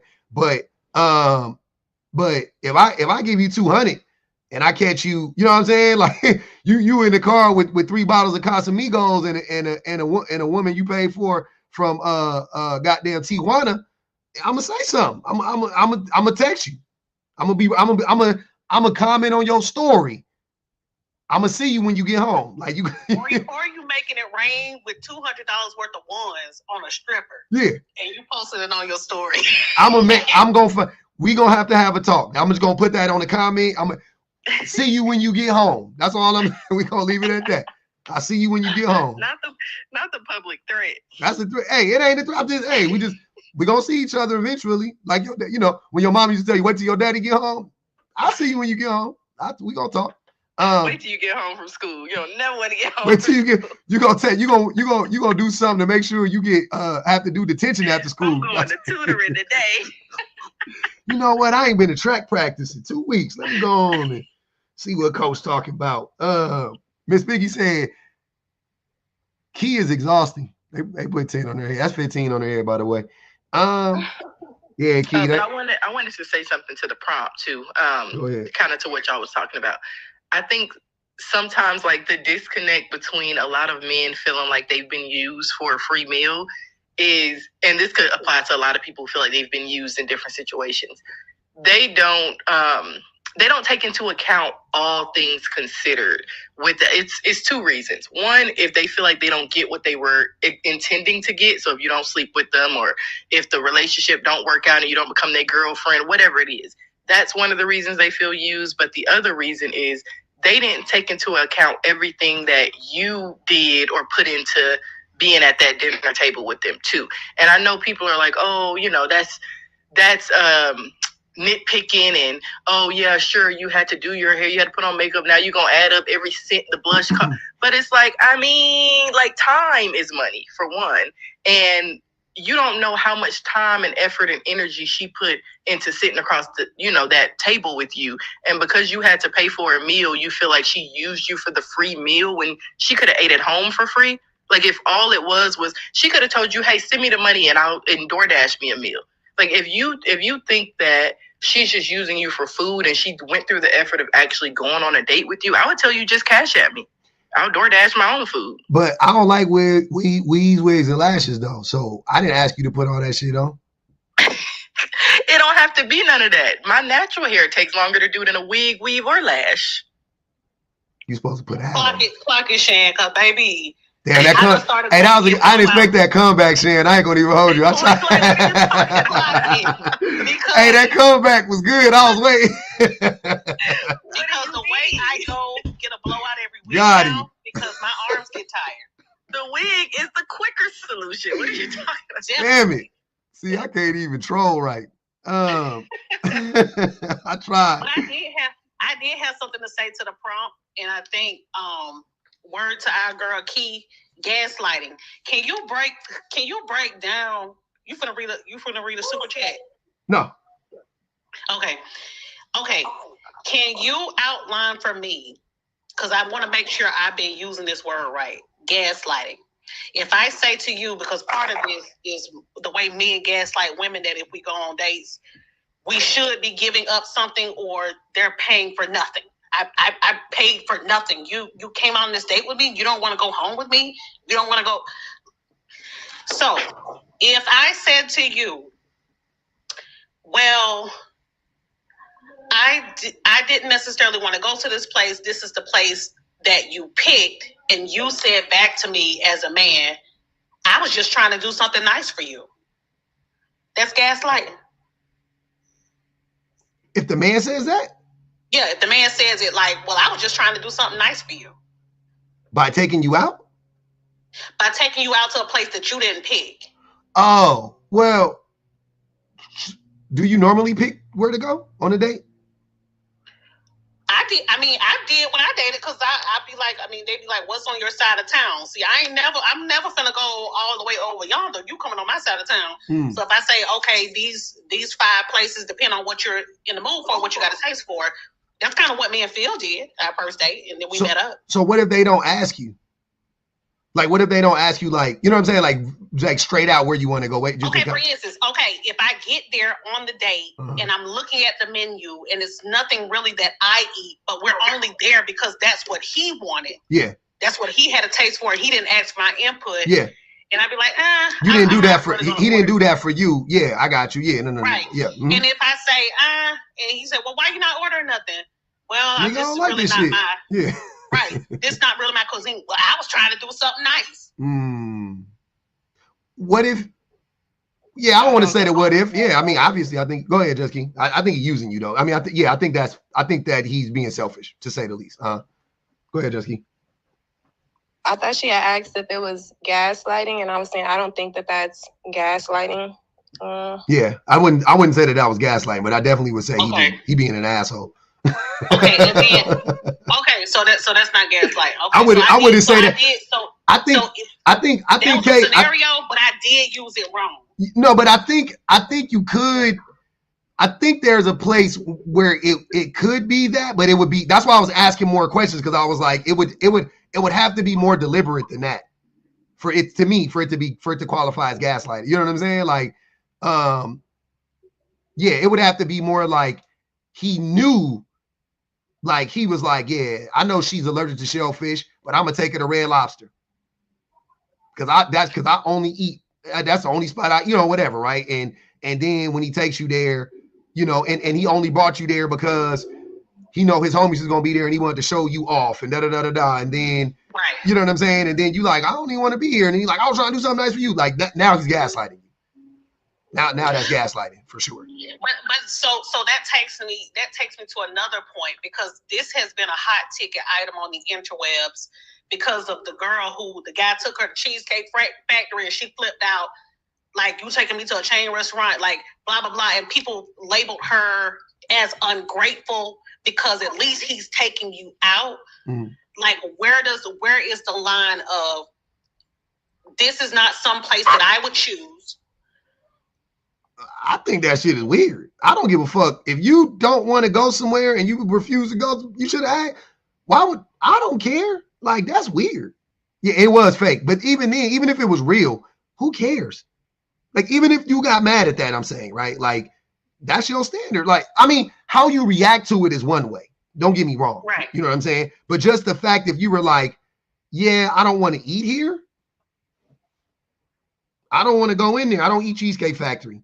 I'm allergic to gluten. Like, but what I noticed is that if the woman were of another ethnicity and not Black, I feel like she wouldn't have gotten all that pushback. I think it's like this understanding amongst men and other people that Black women should just accept something because at least he's taking you out. So whenever I see these types of conversations about the free meal thing, it's like Shan said, like, bitch, I got my own money. Or if I'm just hungry and I say, can you Zelle me, I want to give me some DoorDash. Like, as a man, just depending on the type of man, and if you're generous, you'd be like, oh, sure, you know, what you want or what you getting, blah, blah, blah. Like, I don't see I can see why they would feel like they being used for a free meal if she did that. Like if she was like, oh well, no, I don't want to go out with you, but can you just Zelle me and I'll DoorDash myself some food? Then I could see, why you would feel like that. But she really took the time to go out on a date with you, and you feel like, oh, this just for the meal? Please, it's not worth all this time and effort to get a mediocre fucking steak. Yeah. Cause between hair alone, if I go to the salon, it's gonna cost me $300 minimum to get out that door in that humidity. Like, come on. But yeah. So yeah, I just wanted to make sure, because I said the gaslighting thing to somebody, and I was like, maybe I'm using it out of context because they don't feel like they gaslight me. I don't feel like they gaslight me, but it seems like it's gaslighting. I don't think it's that far. I think it's fuck it. It could, you know what I mean? Like I said, I think it could be and it couldn't be. I think in one instance he could just be being like inconsiderate, and I think in another case he could like genuinely be like trying to, like he knew the whole time what it was, and then when you clocked him, he tried to make you seem like you were crazy, like for even questioning that. Like, what you mean? I would never do that. You tripping? Like then these guys like. Gotcha. What up, Unfriendly? I thought this was a fake page. I was like, oh, but I clicked on the line and I was like, oh, okay, it's him. I don't be on here enough, so like I be missing stuff sometimes. But yeah, to what you guys were talking about, because it's funny, I really didn't know that like food meant so much to these men. But personally, I have never dealt with a man that felt like I used him, because you pursued me and you asked me. But I feel like a lot of these dudes feel like they get used because they don't get something after it. And I'm like, no, it's not using. You just wanted to pay for S. And I'm just like, why didn't you just do that? Like, I always ask them that, like, why don't you just go to the source directly? And they always come back with the manipulative, that shit too expensive. She has to, I don't feel like she really wants me. I'm like, but you don't actually want that shit too like expensive. The woman that you're asking out. Paying for you don't actually want her. I want to be clear. Niggas is too broke for dates. They definitely too broke to consistently pay for SWs. And I'm talking about, like, listen to what I'm saying. They could go out on a date with you, right? And potentially get S in their mind. Or to get a SW that looks like y'all, how much money is that going to cost? Yeah. You know what I'm saying? Like, they can get an SW. I'm not saying, I know there's some cheap SWs out there, but for what the ones that they can afford, it's going to cost, if it costs the same amount as the date, that's not the ones that they want. Yeah, they don't want the ones that's going to be a $30 everything. $30? Nah. I mean, I'm just saying, hey. Hey, more than that. Inflation done, see, the inflation done did a little bit more in the early 2000s. You know 30, what, Public? My ex-fiance, I caught him on like S-worker apps and stuff, and the prices I was seeing, and I was like $35 for what though? And like that's everything. Everything for 35? Yeah, like he was talking to bottom of the, and I'm not like against him or anything, but just as far as like pricing, like if you're talking to the cheapest of the cheap, like 35 for everything. Oh my God. Like I was offended. I'm like, it'd be different if like you were paying the ones that's like $500 an hour. Like, okay, like at least you have some standards if you're going to cheat on me like this, but 35 for everything is crazy. Yeah. I heard I know the massage parlors be doing that 35, 50 type shit. You know what I'm saying? If you want to, get whatever they do over there. But like, yeah, I don't know. I'm not that well versed in that, to be honest with you. I don't know. But crazy. To the topic, it's like, yeah, like when you talk to them and they say, oh, well, I don't want to pay for it. It feels so indirect. And I'm like, okay, but if that's what you want and you can skip the middleman, it's like you just want to coerce her out of it. Like you don't want it genuinely, because you could go for that. But men don't. But men are like men don't like when women like sex. Yeah, you know what I'm saying. We don't like that. You know what I mean? Like Pac, like I always quote when Pac says, "I don't want it if it's that easy." I was like, "Why not?" Like, what the fuck? I'm like, that should be right up your alley. What are you talking about, my nigga? I want to do the same thing that you want to do, and they're like, This nigga made in the song. The name of the song is "I Get Around." He talking about getting around, and in the song he say, "I don't want it if it's that easy," but you easy. So you don't want it if it's that easy? Like, what the fuck? That don't make no sense. And to talk about the natural thing, as y'all know, I'm natural, and so being natural is not cheap. And I've had to explain this to a lot of men because they think, oh, well, you're natural, like you don't wear wigs and all that. I'm like, okay, yeah, but I get the keratin every 3 months, and that's $250 plus my color, plus a trim and all that, and all of the maintenance that I have to do in between my products. I might as well wear wigs because I pay just about what they pay for installs and the wig. I pay the same amount being natural. So I'm not the cheaper option over here. It's like men just truly do not understand. It really is just as expensive. If you really upkeep yourself, it's expensive to wear wigs. It's expensive to be natural. So I'm just like, just stop complaining. Just find someone that does exactly what you want them to do. I don't know why that's so hard for men. Because we like men. Men like the game. Men like the conquering. We like to manipulate. Like that is a part. That's why I hate when I talk about how often and how effortlessly men lie. They get all like, hey, what you not us? And I'm like, nah. Like, what are y'all like? That's what men like to do. We like that shit. Like, if you told a man that you could either have a woman just lay down for you, right? And you can sleep with her, versus a situation where the same woman, but you got to like, wine and dine, run some game or whatever, and make, and have that build up and then take it down, as they would say. Which one would you choose? They taking that second option the majority of the time. Like that, most men, that's, so it ain't just about the smacks. You would think it was as desperate as niggas is to have smacks with women, right? Yeah, but that's all they talk about. Yeah, but no. What I encourage? You know what I encourage women to do? I seen this TikTok. You see, the women and men feels. Yeah. This girl was like, I chased him down until I got the D, and now I'm gonna block him because I finally got what I wanted. Mm-hmm. I feel like more women should do that. Mm-hmm. Word to your mother. Keep God in your life. You ain't gotta chase nobody down. See, that's niggas ain't running fast. That's what it's simple. You can say hi. Men run like how people run in scary movies away from the killers. That's how niggas run away from women. They be falling.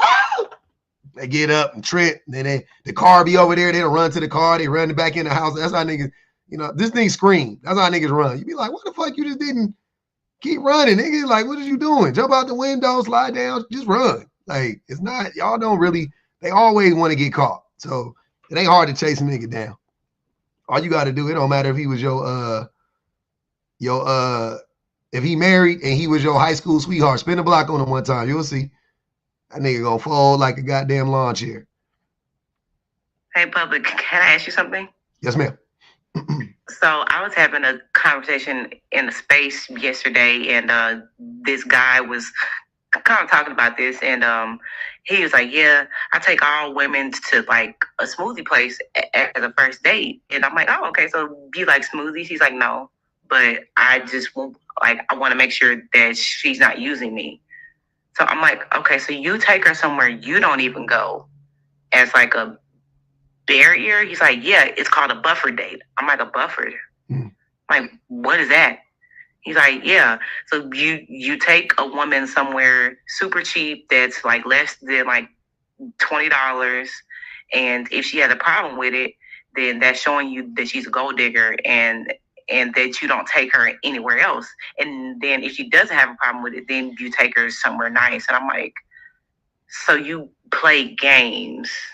Yeah. Oh, okay. I'm like, I was really trying to understand, because I'm like, I've just never heard of that. Men just take you on dates wherever y'all like agree to. So if y'all like arcades, then he would take you to an arcade. Like, it's generally something mutual. I thought, like, y'all talked first, and he'll like hear you say, oh, I love flowers, I love outside, and he take you to the botanical garden.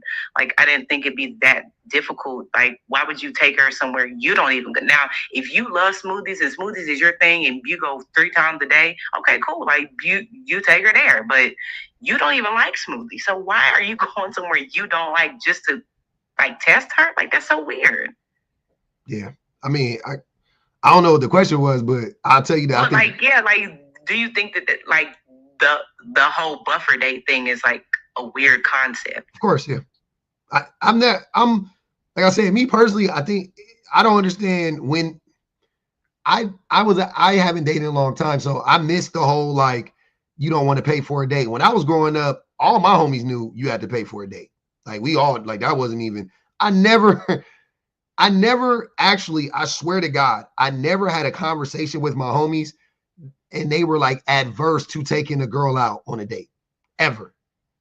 Right? Whether we could or not, meaning if we had the car, if we could afford it, or we had it was broke nigga chronicles. But that was a whole different thing. But if we had the resources, there was none of my friends ever said, man, I don't know about taking her out, man. I wonder if she really liked me. Like, never. That was just like, you got to take her out. You got to take her out. You want to impress her.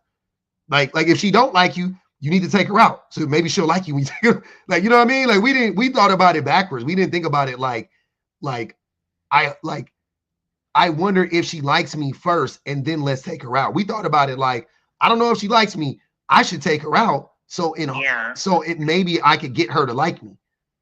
You know what I mean? Like, I was really big, like, hey, yeah, you want to go out? You know what I'm saying? Like, maybe we work together, and seeing me in these work clothes and seeing me at work, you don't really like the work side of me, whatever, right? It'd be like, you don't even know me or whatever, right? Let's go out on a date. So we go out on a date.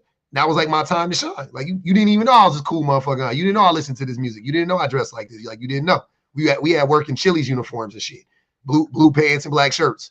You know what I'm saying? Like, you didn't know. So that the date is to me, I always looked at it as a time to prove yourself to the woman, not the time to like she doesn't have to like you beforehand. She I always knew if she went on a date with you, she liked you enough to go on a date. That was what I liked. I was like, she at least likes me enough to go on a date. You know what I'm saying? Like, so whatever. To entertain it if I don't like you, like even based on the conversation, like in BOA, we're not even going to get to the date if those two things aren't there. So I don't understand this whole, because it's just like the coffee date thing. But what I was going to say, let me be misogynistic. Broke men shouldn't date. Put that as the prompt. Because I refuse. That's so misogynistic. That's classist. That's classist as fuck. Yeah, I'm not doing that. Broke men deserve to date. Broke men deserve love. They deserve wives. They deserve all of that shit. But they should reach for people who are within their I agree. range. Well, because I don't know about wait. I don't know about economically. They should reach for whoever they want to reach for. Just don't feel entitled. Don't have expectations. Don't be manipulative. No, I know they do. I'm just saying, if I don't care if you are attracted to who you're attracted to and you want to talk to them and you approach them, do your thing. If they like you, they like you. I don't know, right? Like, that's on you. But the problem I have with broke men is with men in general, the problem I have with broke men though specifically is they expect women who are who are economically way further along than they are to lower their economic standards for a man. You know what I'm saying? And I'm like, why would they do that? Like, you think you the coolest nigga on the planet? You know what I'm saying? And then they prove that they are actually not that cool by being upset at those women for not lowering their standards. Because I'm like, if you was really that nigga, You would hit her up, and then if she rejects you or rebuffs you, you just go, okay, and keep it pushing. But y'all get on the internet and start crying about it and start trying to gaslight the women and shit. Then I go, okay, see, it was always you. You weren't that guy. She spotted that you were the fucking lame, and you just mad that she spotted you. You know what I'm saying? Like, why are you mad at that, nigga? She clocked you. I'm gonna push back on that because Mother Mika said it. Broke men shouldn't date. It costs money to date. If it's gonna cost you your last to take me out on a date, and then you're gonna feel some type of way because you spent your last and I didn't put out, that's a problem. That's the type of bro dudes I'm talking about, like where they do feel entitled. So that's what I was coming in to say before y'all got on this topic, that everybody, regardless of where you are socioeconomically, like, take people on, like, if you're dating, take people on dates that are within your budget. Mm-hmm. I think the problem comes in when you are a man that can do better than a smoothie date, but you're taking everybody on a smoothie date because you feel like somebody's using you, or you feel like, and the problem with that is you're going after quantity and not quality. You're trying to get as many women as possible to go out with you, and that's why you got to do the cheap smoothie date. Because if you are a middle class, upper middle, whatever, you got a little bit of money, a little bit of disposable income, and you going on maybe one date a month, then what's the big deal? What's the problem with you taking that woman to a nice date or a nice dinner or whatever? But because y'all don't date like that, y'all just trying to throw out as much bait as possible. So you got to take 10 women to Smoothie King, once a week or whatever. That's how y'all be dating, and that's why you're doing that. But yeah, if you just don't have it, because everybody, we're all going to be in different phases at life. Like telling a 20-year-old, well, don't date if you don't have any money. It's like, nobody has money at 20. That's what I was saying. I was like, I met my wife when I was. Go date somebody else that's 20 years I was sleeping in my car. I was sleeping in my car when I met my wife. So saying broke me and shit and date is wild. I'm like, I totally disagree with that. Because y'all are at the same level at that point. But what we're seeing is a bunch of angry men who get on here talking about women are using them for their money, and they can't even afford to take women on a date. So the women who are turning them down are realizing that they can't afford to take them out, and they're not giving them the time of day. So they come on TikTok and we got to hear about it. Yeah, that's what I'm saying. I'm not. I think we're having two different discussions. Go ahead, Christopher. Yeah, so I think the issue being a man dating is, first off, if you can't pay your own rent, you need to work. Don't take nobody out. But secondly, don't spend money on people that they couldn't afford on themselves. I think my biggest issue is dealing with women who have expectations for a lifestyle that they can't currently maintain themselves. Mm-hmm. If you can do it for yourself, I have no problem with you expecting that from me. That's all. Okay. So you only want to date women within your same socioeconomic level, right? No, well, I'll date women below. So I'm very established, very comfortable, brother. But you're contradicting yourself. What do you mean? That doesn't make sense. Why would you date women below your socioeconomic status? Because as a man, I feel as though the general stature and direction and cornerstone of the family is based off of me as a provider. So I don't necessarily require a woman below me. I don't require a woman to make the same amount of money as me. But I'm saying when you're dating, I'm not willing to spend more on a woman than she could spend on herself. Oh, wait. That's not possible. But you can spend more because you make more. Yeah. The thing I'm confused about is, so you're just saying, if you met a woman that, how old are you, by the way, before I started having this conversation? Oh, you're good. I'm 35. 35. Okay. Because I didn't know with the age range of women that you were dating, you know what I mean? So I wanted to kind of keep it within your age range. Yeah. So if you're 35 and you're dating women, I would hope between the ages of like 30 and 40, right? Somewhere between there. Yeah. If you're dating those women, and you make, I don't know, I mean, and they make 20-30% less than you do, right? And they're used to going to Cheesecake Factory, because Cheesecake Factory is expensive for the vast majority of Americans. So just so we're clear, and chain restaurants, PF Chains is expensive, right? It is. It ain't cheap. It ain't fucking Chipotle is cheap. You know what I'm saying? Like for dates, I'm saying if I would consider that to be like a cheap date, Cheesecake Factory is $100. for a date. And for a lot of people, that is expensive. Yeah. To date if you date 3 times a month, if you just took that woman on 3 dates a month to the Cheesecake Factory, that's $300 a month. That's a fucking car note. That is expensive. Y'all acting like that's that's expensive as fuck. Hell yeah.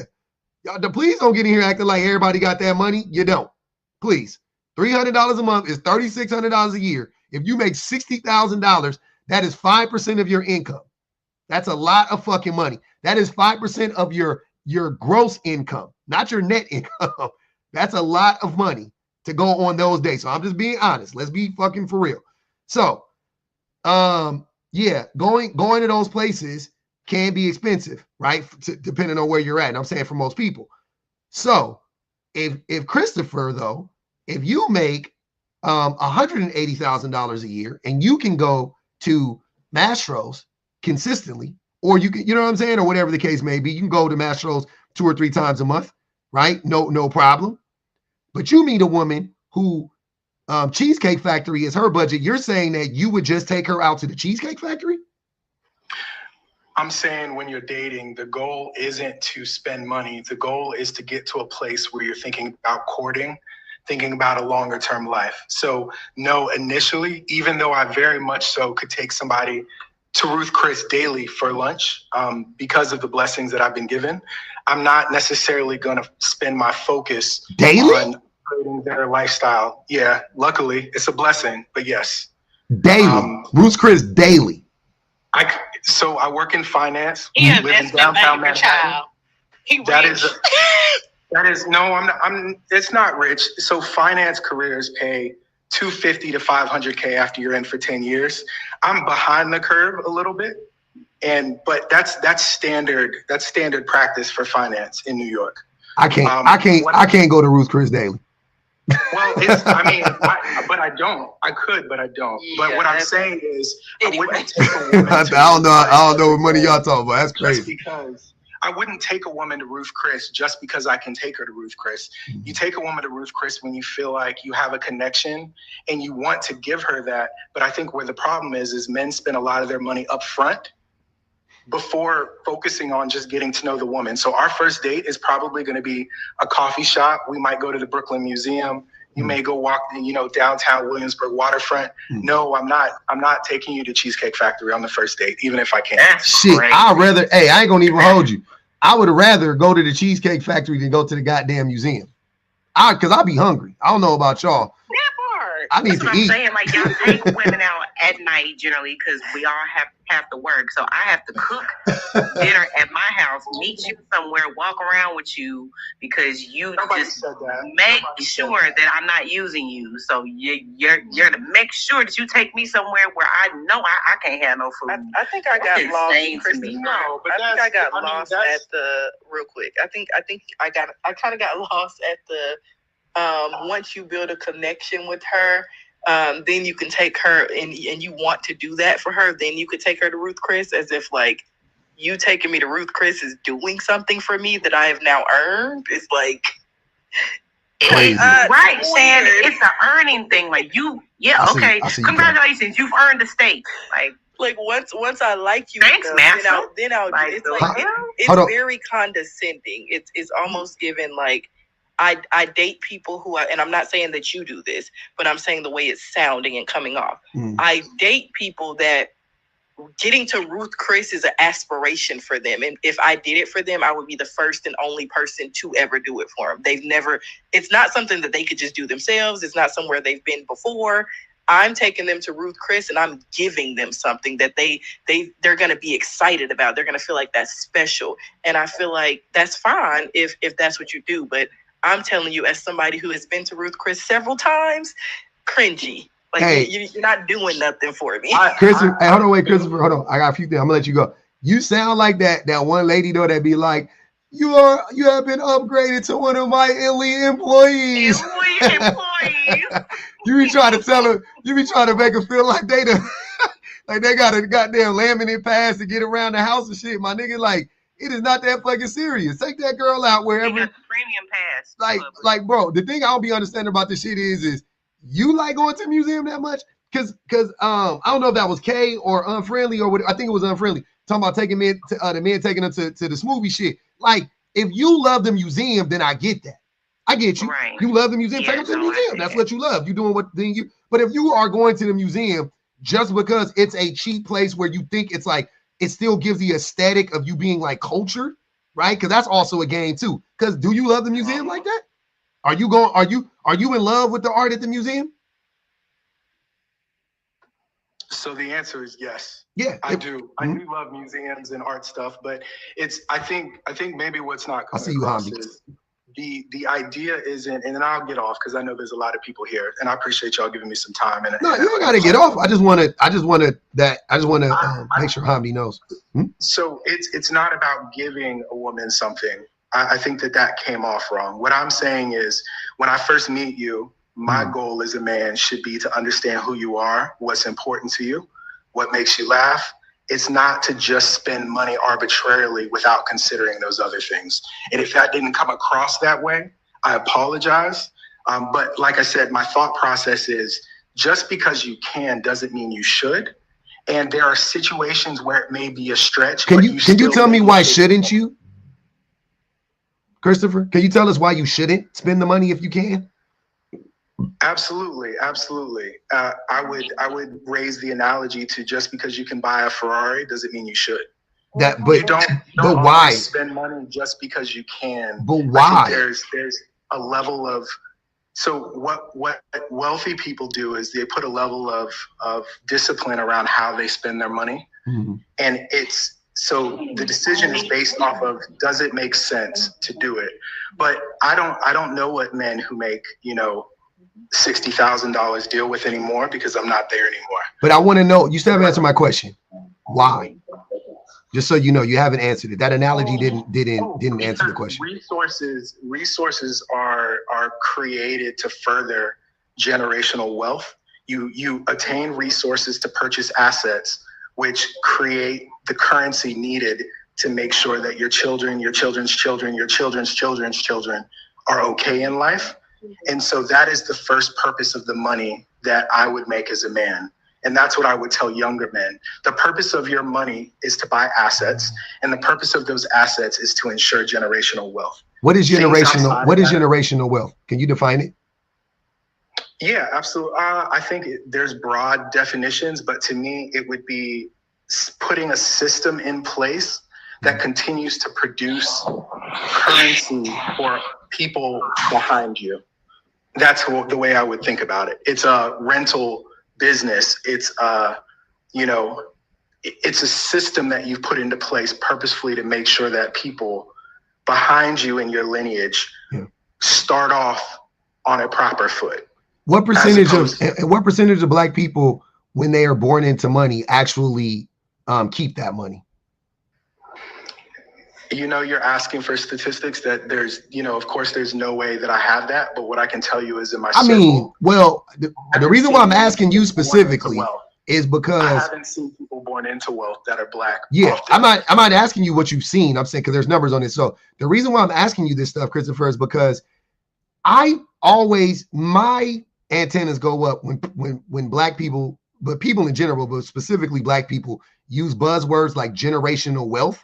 I don't think that I don't think they've actually given it any thought, and B, I don't think that they understand that it's not a real thing, right? Because if you actually thought about it, you would know it's not really a real thing. Like, we're gonna leave a house to my kids, right? Step back. My kids. Hold on, Christopher. Hold on. I'm going to give my kids a house. They're gonna have a house, right? You can call that generational wealth if you want to, right? I wouldn't consider that to be generational wealth because it's going to my kids. Whatever they do with it after I'm gone, I couldn't care less. I don't give a fuck if it burned down like Left Eye did Andre Rison shit. You know what I'm saying? Like, I'm gone. I'm dead and gone. But I'm gonna leave them a house, right? Cool.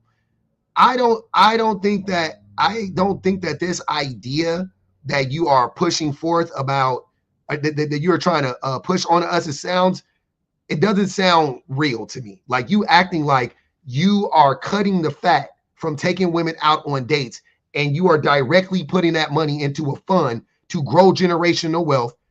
I don't think that that's real. I think that is you're just saying that for it to sound like appealing, but in reality, you still haven't told me why it's a bad thing for you to take out a woman and just, for all intents and purposes, wine and dine her. Why is that bad? I'm really not understanding it. I still haven't heard the reason why. Okay. So what I'll address is, before I spend money on anything, I consider what's the best use of that money. So I'll start there. This isn't specific to dates. This is specific to everything, right? You think about, before I buy this car, before I buy this house, before I go on this vacation, before I do something special for someone, what is the best use of this money? And that is the beginning of where my thought process is. Okay. I don't understand the relevancy here. Into investing. Yes, I have money every month that goes into investment portfolios, etc. Yeah. I have money that goes into 401ks. Yeah. And you also have money that goes into buying clothes and goes into doing other things that you want to do. But I don't do those things every month, though. That's the difference. I don't buy new clothes every month. Okay. When Brooks Brothers goes on sale, I'll buy 10. Nah, bro, you got to be trolling. No, I'm dead serious. I'm dead serious. Hey, man. So all my work shirts are all white button downs. They all are, because then I don't have to think and focus my energy on looking good, and I can focus on making money, because that's what's not really wrong. It's like buying scrubs.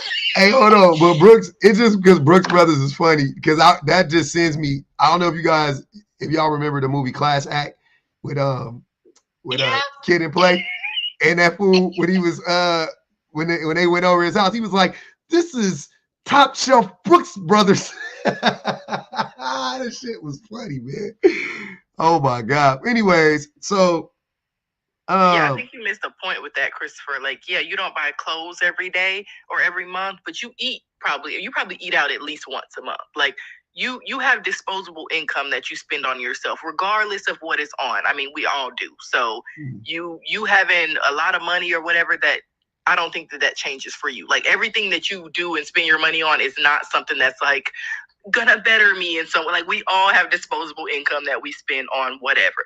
Dating is a part of that disposable income, I would assume, because you're taking somebody else to go do something like get a meal or go to a movie or whatever it is. So equate it to that. Like, you have disposable income that you spend on when you take yourself out to eat, you probably go to a decent restaurant to get you some food. But then when it's time to go on a date, oh, actually, I'm not hungry. Let's see if we can grab some hot dogs from the hot dog stand.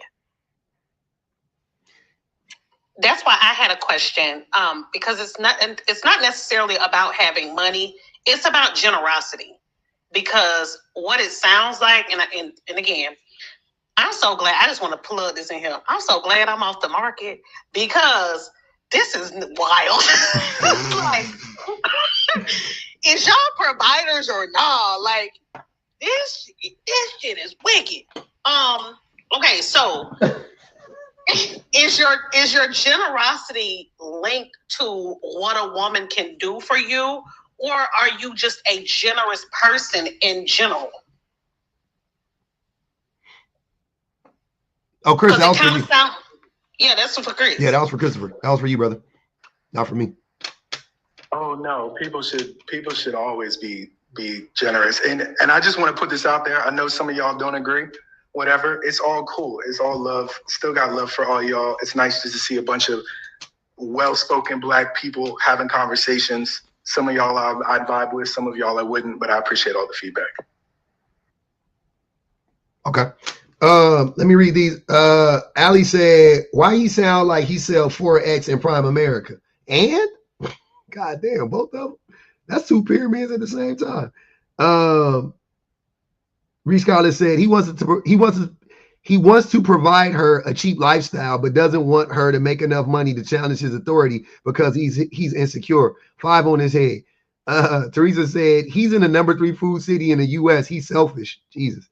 Teresa said if he knew food like he think he does, he'd say Les Maris, I don't know, instead of Cheesecake Factory. He just got money and he's too selfish and cheap to enjoy it.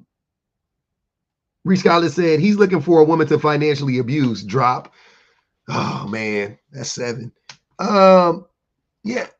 Oh, he dropped. Okay. He gone. He gone. Oh man. Yeah. I had another question because he just called us well-spoken, highbrow Negroes. And our Pruitt said he talks about women like a commodity. Angel said men talk about building and get mad when asked for money. I mean, that's the thing. I don't be understand. Like I don't know, man. I don't be understanding this shit. I don't get it. I'm here. I didn't drop to run from y'all. I dropped because I know there are a lot of people probably want to be a part of the convo. So I'm here. What's up? No, we don't. This is the convo. We having the convo. This is interesting. We talk to each other all the time. These are my friends. I thought somebody had a specific question. I was going to She did. She asked you and you didn't answer it. I asked you a question too. You still haven't answered it. It's two. Yeah, we 2 questions behind right now, brother. We looking for you to answer one of these motherfuckers. Let me go ahead and knock them out. Okay, please. So let me ask my question again. What I said was, how is okay? Let me because you don't want to answer that question, obviously. So I'm gonna ask it a different way. Because the way you're framing this, wait, Christopher, the way you're framing this is like this. It sounds like if you met a woman who made around the same amount of money as you would date her, and the date you would take her on wouldn't be a cheap date. You would take her on a date that you would think she would quote unquote qualify for because she can take herself to that place. That's what I get from this. But the other women, you won't. Is that fair to say? I think it's more nuanced than that. I think the nuance is the first couple of dates. No matter what. The first couple of dates, no matter what, you're not going to take them. The first couple of dates, if there's a woman who already maintains herself and I see that she maintains herself at, y'all want to pick fancy restaurants, pick whatever restaurant, Manhattan. We could pick that one. That's a nice one in downtown New York. That's not a chain restaurant. If that's where you maintain yourself and I step to you as a man, I'm never going to give you less than where you already maintain yourself. And I'm coming in with the expectation in the first date or two that I'm not going to take you below where you are. So you're going to come in and take her. You're not going to take her on a long walk around the park like Jill Scott. Probably not as a first date. Yeah. But I think the reality is after a couple of dates, no matter the woman, if you're trying to court her as opposed to just get something from her, you're going to begin to protect and provide and do some of those other things. Yeah. I'm just speaking specifically on first dates. But if there's a woman who only eats steak and lobster every day, I would never step in and take her somewhere below where she's already maintaining herself. I ain't gonna even hold you, Christopher. I know some women that live and that don't make that much money, but every time they go out, they turn up. So I don't know. I don't base it on how much money a woman make because it comes down to generosity. How they maintain themselves, though. This wasn't about how much they make. It's about how they maintain themselves. Yeah, exactly. But so I would say though that sounds very manipulative. The way what you're describing, first and foremost. Secondly, it's to me what I'm hearing, and it's not whatever. To me, what I'm hearing is women need to raise their standards and across the board and never accept like you are the poster child for why when women be like, nah, I'm not doing a coffee date. You are the exact reason why I'm like, because I used to be like, who cares? Like, go wherever you want to go. But now I'm like, nah, that's fucking crazy. That there are men out here that are actually like, nah, she looks like she would accept me just taking her to the fucking museum. So I'm just gonna take her to the fucking museum. Like, what? That is why, like, yeah. So now, what'd you say, Shane? That's the truth. He's being honest, and I'm just sitting over here real silent because I'm just like, it is the truth. It's fucked up, and I agree. That's why so many women are like, and you don't do yourself any favors when you say, oh, I'm not that kind of girl. I don't care about that stuff. You're not doing yourself any favors because they will take somebody on a nice date, just not you. Not you. Yeah. And that's literally what I was saying. Men do what they want for the women they want because I can guarantee. No, public. I hate that. But they do though, because they'll have three women, all beautiful women. He might like Shan personality. He might like that Susie got a big booty. He might like that this one is educated and likes museums. but he won't Shan because Shan pretty. So he will go out of Why his you keep way. jumping, Chris? Go ahead. He'll go out of his way to impress her because even though he likes the other two, he wants Shan, and he gonna do what it takes to get her attention. So that's what I mean by men doing what they want for who they want, because at the end of the day, he gonna offer Susan that coffee date. He gonna offer. It doesn't sound like that. It doesn't, to me, the way Christopher was describing it, it doesn't sound like he would do for the woman he wants. It sounds like it's the woman that dictates what he would be willing to do, right? Or what he can get away with. He wants to do that with all the women. He wants to take all the women on a cheat date, all of them. But if she says no, it's what you allow. It's what you allow. It don't sound like he gives a fuck about any of the women. And also another part of it is because, like he said, he's telling y'all, he was being honest. If this is how you can maintain yourself, he's assigning value based on what he feels like you are able to do for yourself. And that's another reason why I tell women, get your own. Like, always have your own and don't depend on them, because the providers amongst us, they want to, the way they provide is based on what they feel like you deserve, based on what you already have. So while they, on one hand, they will say, oh, when you make a certain amount of money or when you have all these degrees and accolades, you take yourself out of the market because what can a man do for you? But at the same time, when you don't have all of those things and you may be in a lower economic position, position or situation or whatever, they look to you as somebody who, oh, well, you're already used to not having nice things, so why should I have to come in and give you something that you don't give yourself? Yep. And someone on a lower scale economically, depending on how they're currently living, will be impressed with him being able to take them to Ruth Chris where she want to go. So I think it sounds, and he's still in the comments, Chris, it sounds predatory. Because we're just trying to help you at the end of the day. It sounds predatory when you say you're not necessarily looking for a woman who make the same amount of money that you make, and you're trying to quote impress her with these lavish things that you view as lavish. But in order for you to do that, she has to be lower than you.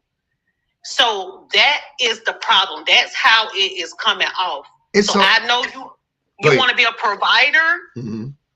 What you provide shouldn't take away from that woman being able to have her own money, whether she got a degree or not.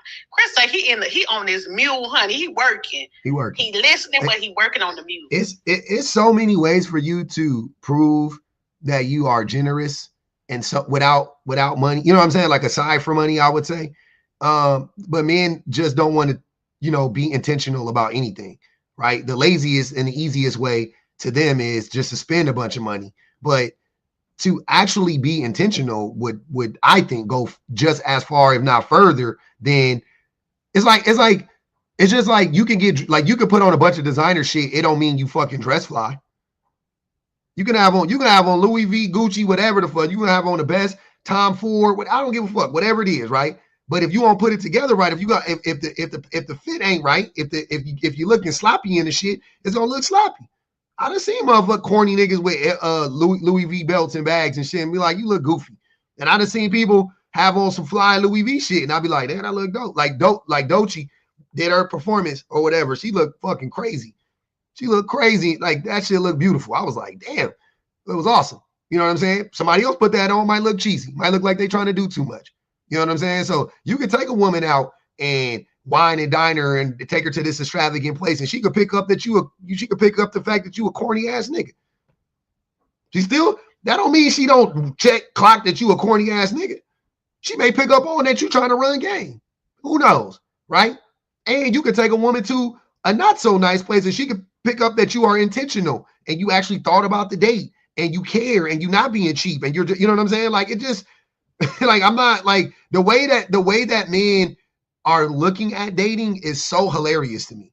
It just goes to show you how robotic we are, how disconnected we are from humanity. Because if you were a fucking person, if you were a human, you would look at it like you would approach dating holistically. You wouldn't approach it like I I won't take you out. If your threshold is here, I can't go above that. Like, you got, like, you know what I'm saying? You're going to really fucking, that's a person, that's a human being. I'm going to treat them like a human being. Period, point blank. It's all just one big game, and then they wonder why women don't want to play it with them. Because a lot of the funny part to me, what makes me really chuckle from the belly, is that most of the time, the woman that is trying to use you for your money, you're going to miss it. You're not even going to clock it. Y'all be doing all of this to try to, it's the one you're going to end up marrying. Sorry. But y'all be doing all of this to try to make sure that you're not being used, and you lowball and you hurt, and you hurt good, genuine people who really are there for you, that could really care less about all that other shit you got going on. But the one who is really there to use you for your money, you're not even going to catch it until it's too late. She already got you. She's the women, the real gold diggers, they like mosquitoes. You don't feel them when they bite you, right? You feel them in Florida. You feel them mosquitoes down here. You don't feel the mosquito when it bites you. But the men think that the gold diggers are bees. They think you can spot them a mile away, and they got the biggest stingers and like no. Gold diggers are mosquitoes. You would never know. They light as a feather when they land on you. You won't even feel it. You don't hear them. That's how Clarice got.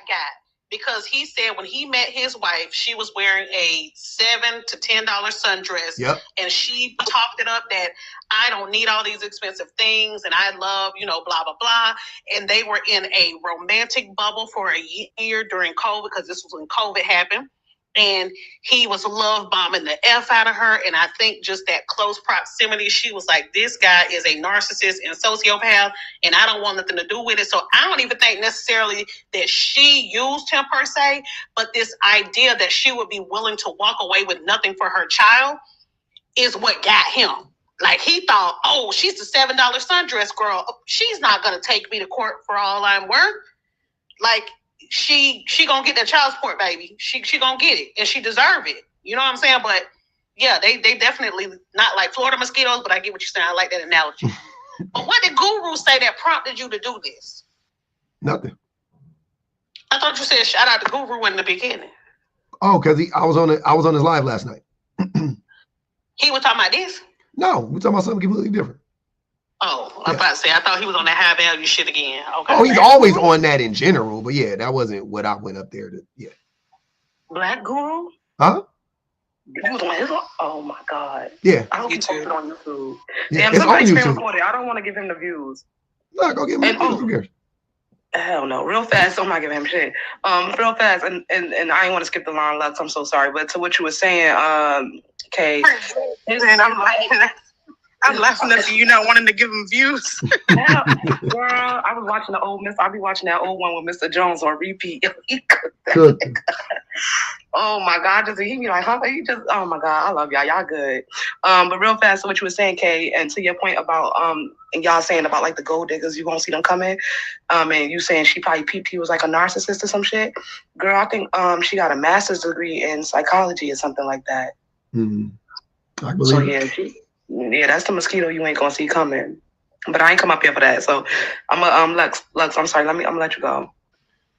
You good shit. I'm laughing. What's up, y'all? As always, tap the screens, like up the lives. Welcome to the backup, everybody. Follow the backup. Hey to the cousins. Hey to the YouTubes. While y'all liking it up, I did want to address the topic just a little bit, because Shan clocked something, but she didn't get to finish clocking it, and I wanted y'all to. Do y'all remember that conversation a few months back where people were having about the women, the diamonds versus the rubies and the dirt? What was it? Diamonds and rubies versus rocks and stones or something like that? I vaguely remember. You'd have to refresh. I remember, but I don't think I paid so pretty much, and y'all could correct me if I'm wrong, but I'm pretty sure that the conversation was pretty much like there are women that are considered like diamonds and rubies, basically like worth of certain value, whereas there are other women that are considered rocks and stones and pebbles and whatever the heck else. Yeah, gems and all that stuff. And I think that kind of ties in just a little bit to what Shan was saying, because like, to a lot of y'all points, like date within that social economic, like that you can hold, like date between that social economic range that you can, But I will say specifically to what Chris was saying, when a lot of dudes like him sound and say the things that they do, specifically, I think of that specific conversation with the diamonds and rubies versus the rocks and the stones, because let's clock it, y'all.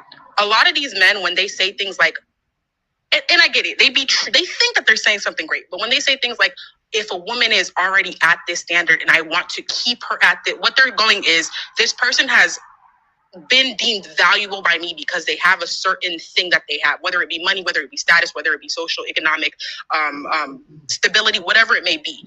And this person is now worth me continuing to, again, something that's not going to hurt my pockets, not going to run me no money. Because if you're really that wealthy, that's not going to hurt your pockets to take one or two, 3 or 4 dates with this woman. Like, it's really not going to hurt your pockets. And if it really is going to hurt your pockets that much, you need a new financial plan, because I don't know what to tell you, boo.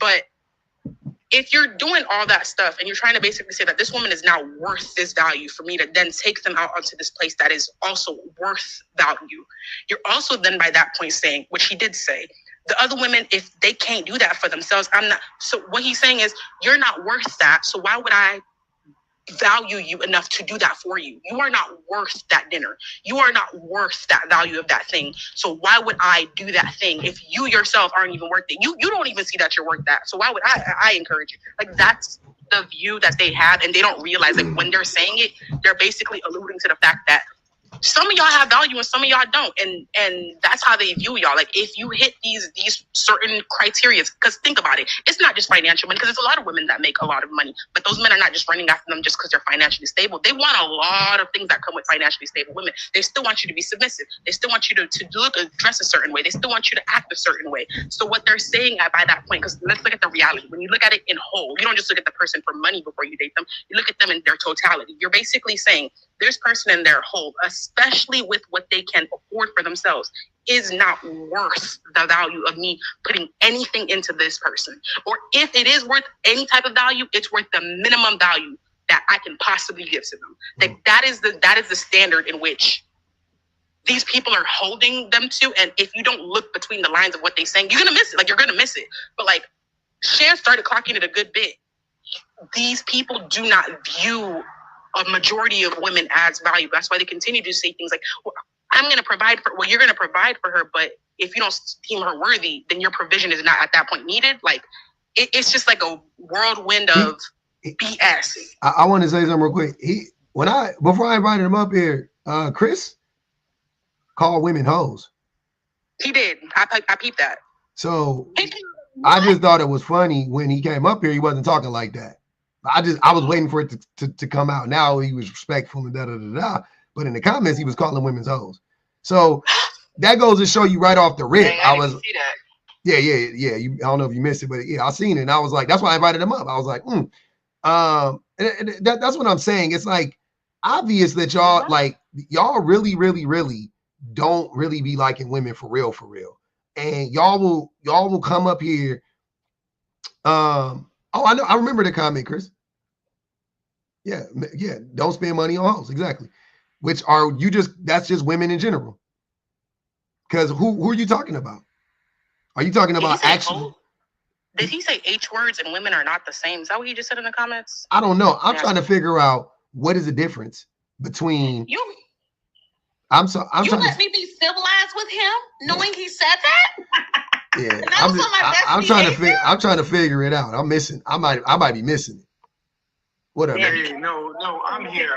So I think this is the problem with chats, right? Okay. Because I think it's disconnected, and I got about another couple of moments. So when I said that, there was a comment on here that these women be using me as gold diggers, and there were other comments. And I said, don't spend money on hoes. The emphasis was, if there's a woman that you don't deem important, if there's a woman that you don't view as a woman, if there's somebody that's you're not viewing as that, don't spend money on that person. But you call them hoes, though. Was spend money on the women you're interested in.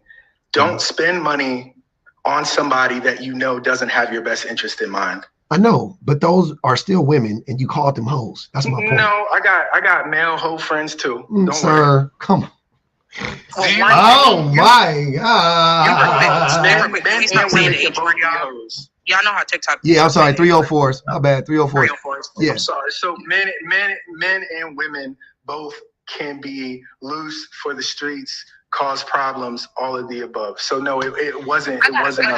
So in the comments, Chris, you said HOE or 304s and women aren't the same. So again, humanizing to my point. So what's the difference? Like, are these people, just because you don't agree with them or you don't like their lifestyle, are they not still women? Are they not still human beings? Because you said otherwise in the comments. You're being I think we're playing semantics right now, but that's okay. I'll play. No, but Chris, you literally said 304s and women are not the same. You literally said not a reference just to females. It's a reference in general, saying don't spend money on people so you called them 304s and you called them females. Just so we're clear. But this is what I'm saying, Chris. So and you can try to. I'm good at this. Like I think both of us are good at this too. But the masking that goes on is hilarious to me. The masking is funny. Like I think it's like all that stuff you were saying earlier. Also, all of it was bullshit. The whole thing, like I'm trying to build generational wealth. That's why I was asking, what generational wealth? Well, I don't really know the numbers, and I don't really know. It's like, you know what I'm saying? Well, respectfully, if you look at my page, I've been talking this for 2 years on TikTok. Talking what? All my posts are about affirming Black women and avoiding women that you don't view as good women. Focusing on women they view as good is on affirming all of Black women. These are things that I've done well before I had any followers, well before I stepped on your show. So what I would say is the piece that you're hearing is just a piece. It's a very small. Wait, Christopher, before you guys get into this, like being defensive and acting like and try to gaslight me and acting like what I'm saying doesn't make sense, just sit with it for a second. Maybe it's not me. Maybe I don't have it wrong.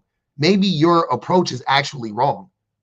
Before you get defensive and you think that there's no way this guy who I never met is clocking me in real time, maybe just consider the fact that's what's happening. It just might be the case, because usually 99% of the time it is. I'm not making this up.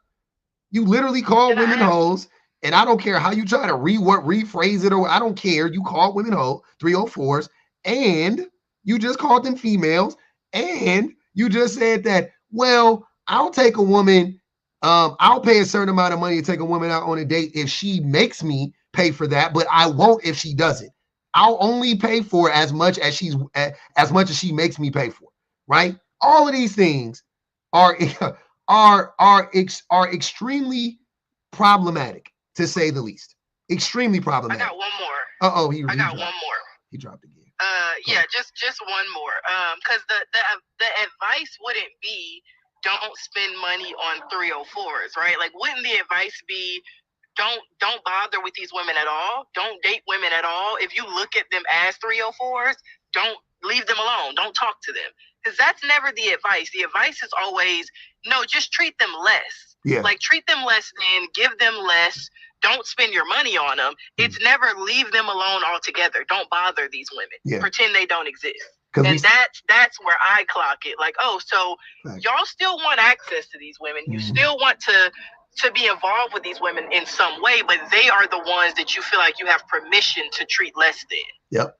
Because we still want the coochie. Wait a minute. Let Mr. Big Love go. Go ahead, Mr. Big Love. Hey, what's happening? I can just answer the question on the screen, or y'all kind of moved on. Oh no, we always love answering the question on the screen. That's always first. Okay, got you. So yeah, I've been used by someone before to get a free meal. How I knew that was basically just the energy just wasn't reciprocated. You know what I'm saying?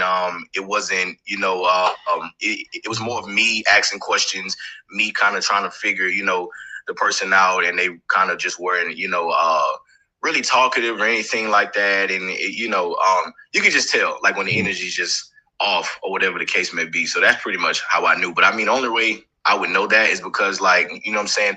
I date with a purpose. So if I'm dating with a purpose, then, there's going to be questions and things that, I'm expecting to happen on a date. And if it doesn't happen, then I already know, how I got to move next time. So based on this, just a quick question. So you were on the date, you said the energy was off. She just basically seemed like she didn't like you. Was there any possibility that she just didn't like you? Yeah, that could have been a possibility too. Yeah, that's definitely going to be a number one thing. Mm-hmm. You know what I'm saying? Like if they don't like you or whatever the case is, it's definitely going to show. You know what I'm saying? And as a man, you know what I'm saying? Once you notice that, then you should go ahead and just move on. You know what I'm saying? Like it shouldn't be you trying to stick around and change their mind or anything like that. No, I'm with all of that. And then I'm also wondering, so if she didn't like you, what makes you think that a woman would be so desperate for a meal that they would go out on a date with a man that they didn't like? Because I hear it all the time. Like when I'm doing my panels and things like that, I had the question asked. Who do you hear it from all the time? Who do you hear it from? Oh, yeah. I hear it all the time. Like from who? Who's saying it? These are older women, probably like 34 and up. You know what I'm saying? That's mostly who I cater to. Is that, you know what I'm saying, is that platform of women. So like they're older women, you know what I'm saying? Sometimes you'll hear the younger women saying it that'll pop up in my panel, but you'll hear mostly my age group saying it. So how old are you? 34. I'm 28 years old. Oh, I thought you said I'm about to say, babe, don't be calling us older women. Oh, no, I mean, not like that. No, I'm just saying, y'all are older because I'm 28. You know what I'm saying? You said you old ladies? Just that's crazy. Big. You are 28 and you cater your platform to 34-year-old women or women in that age range, I should say. You said what now? You're 28 and you cater your I don't know what cater specifies, but you not necessarily cater, but like my platform reaches that, you know, that age demographic. Okay. I can't help right. Okay. I can't help that, you know, that's just how it happens. But when you said I get you now. You said cater, that's why I was a little right. My fault. That was the wrong word. But yeah, so when they do come up there, you know what I'm saying, I'll ask them questions like that. And we've had, you know, a couple that came up there and said, sometimes I just be bored, you know what I'm saying? I'm going to use them for that free meal, and I don't see what's wrong with that. You know what I'm saying? Even if I don't like him. Okay. So I'm going to be honest with you. I don't think you've heard that often, if you've ever heard it before. I'm not telling you that you never heard it.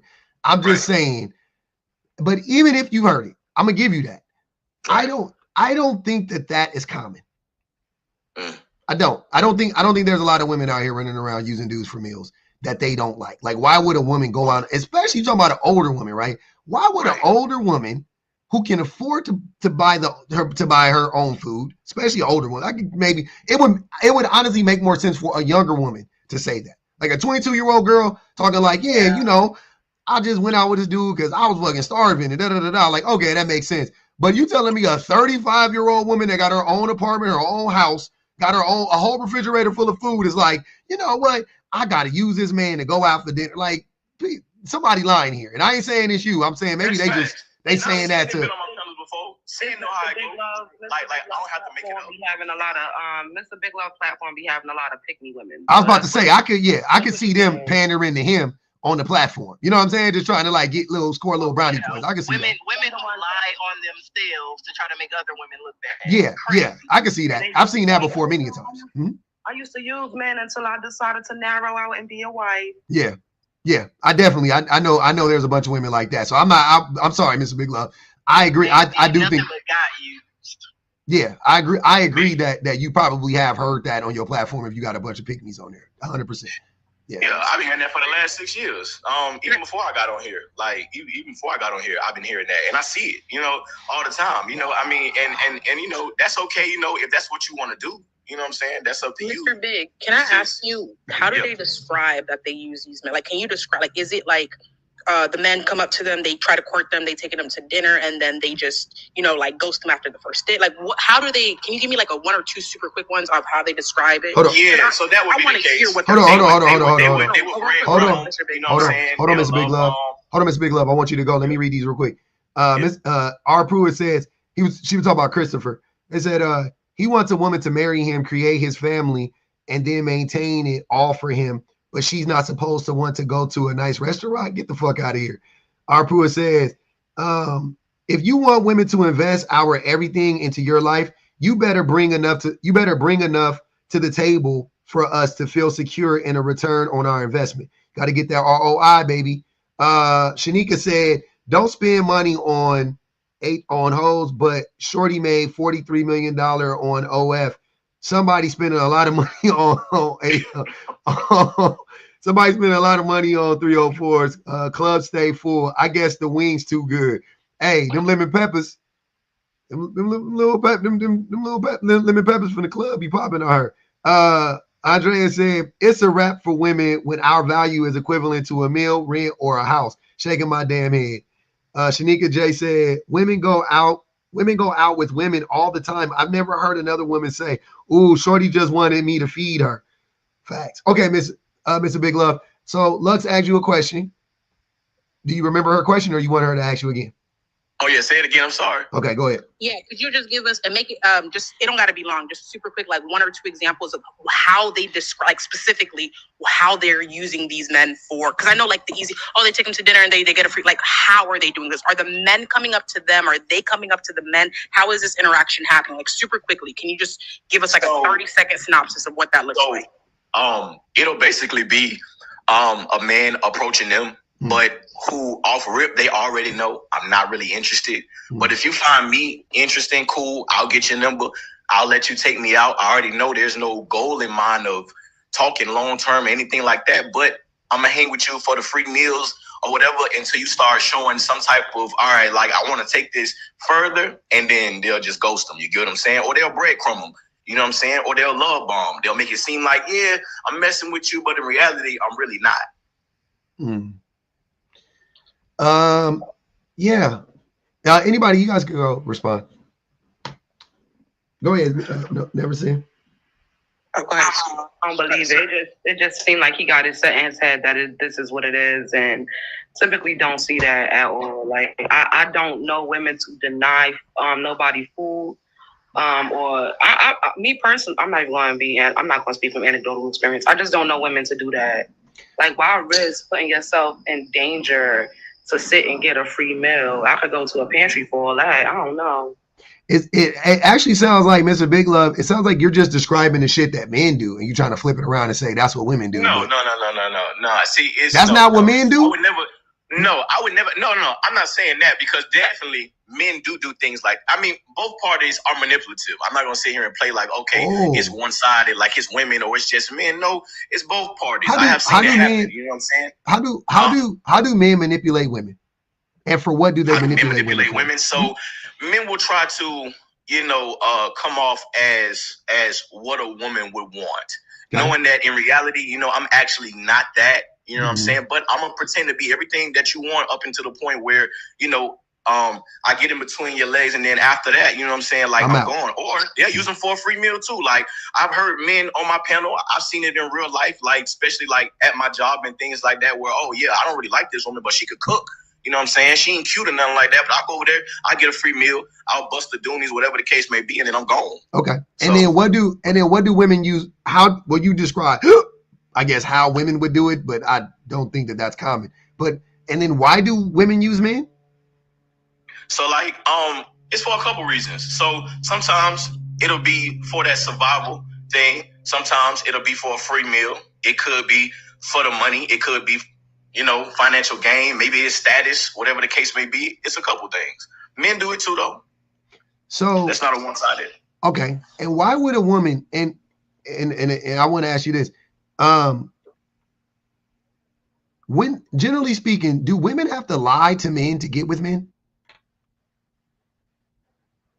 Not necessarily. It just depends. Like, I know, I'm saying, right? Generally speaking, if a woman is interested, an average woman is interested in an average man, typically does that woman have to lie to get with an average man? No.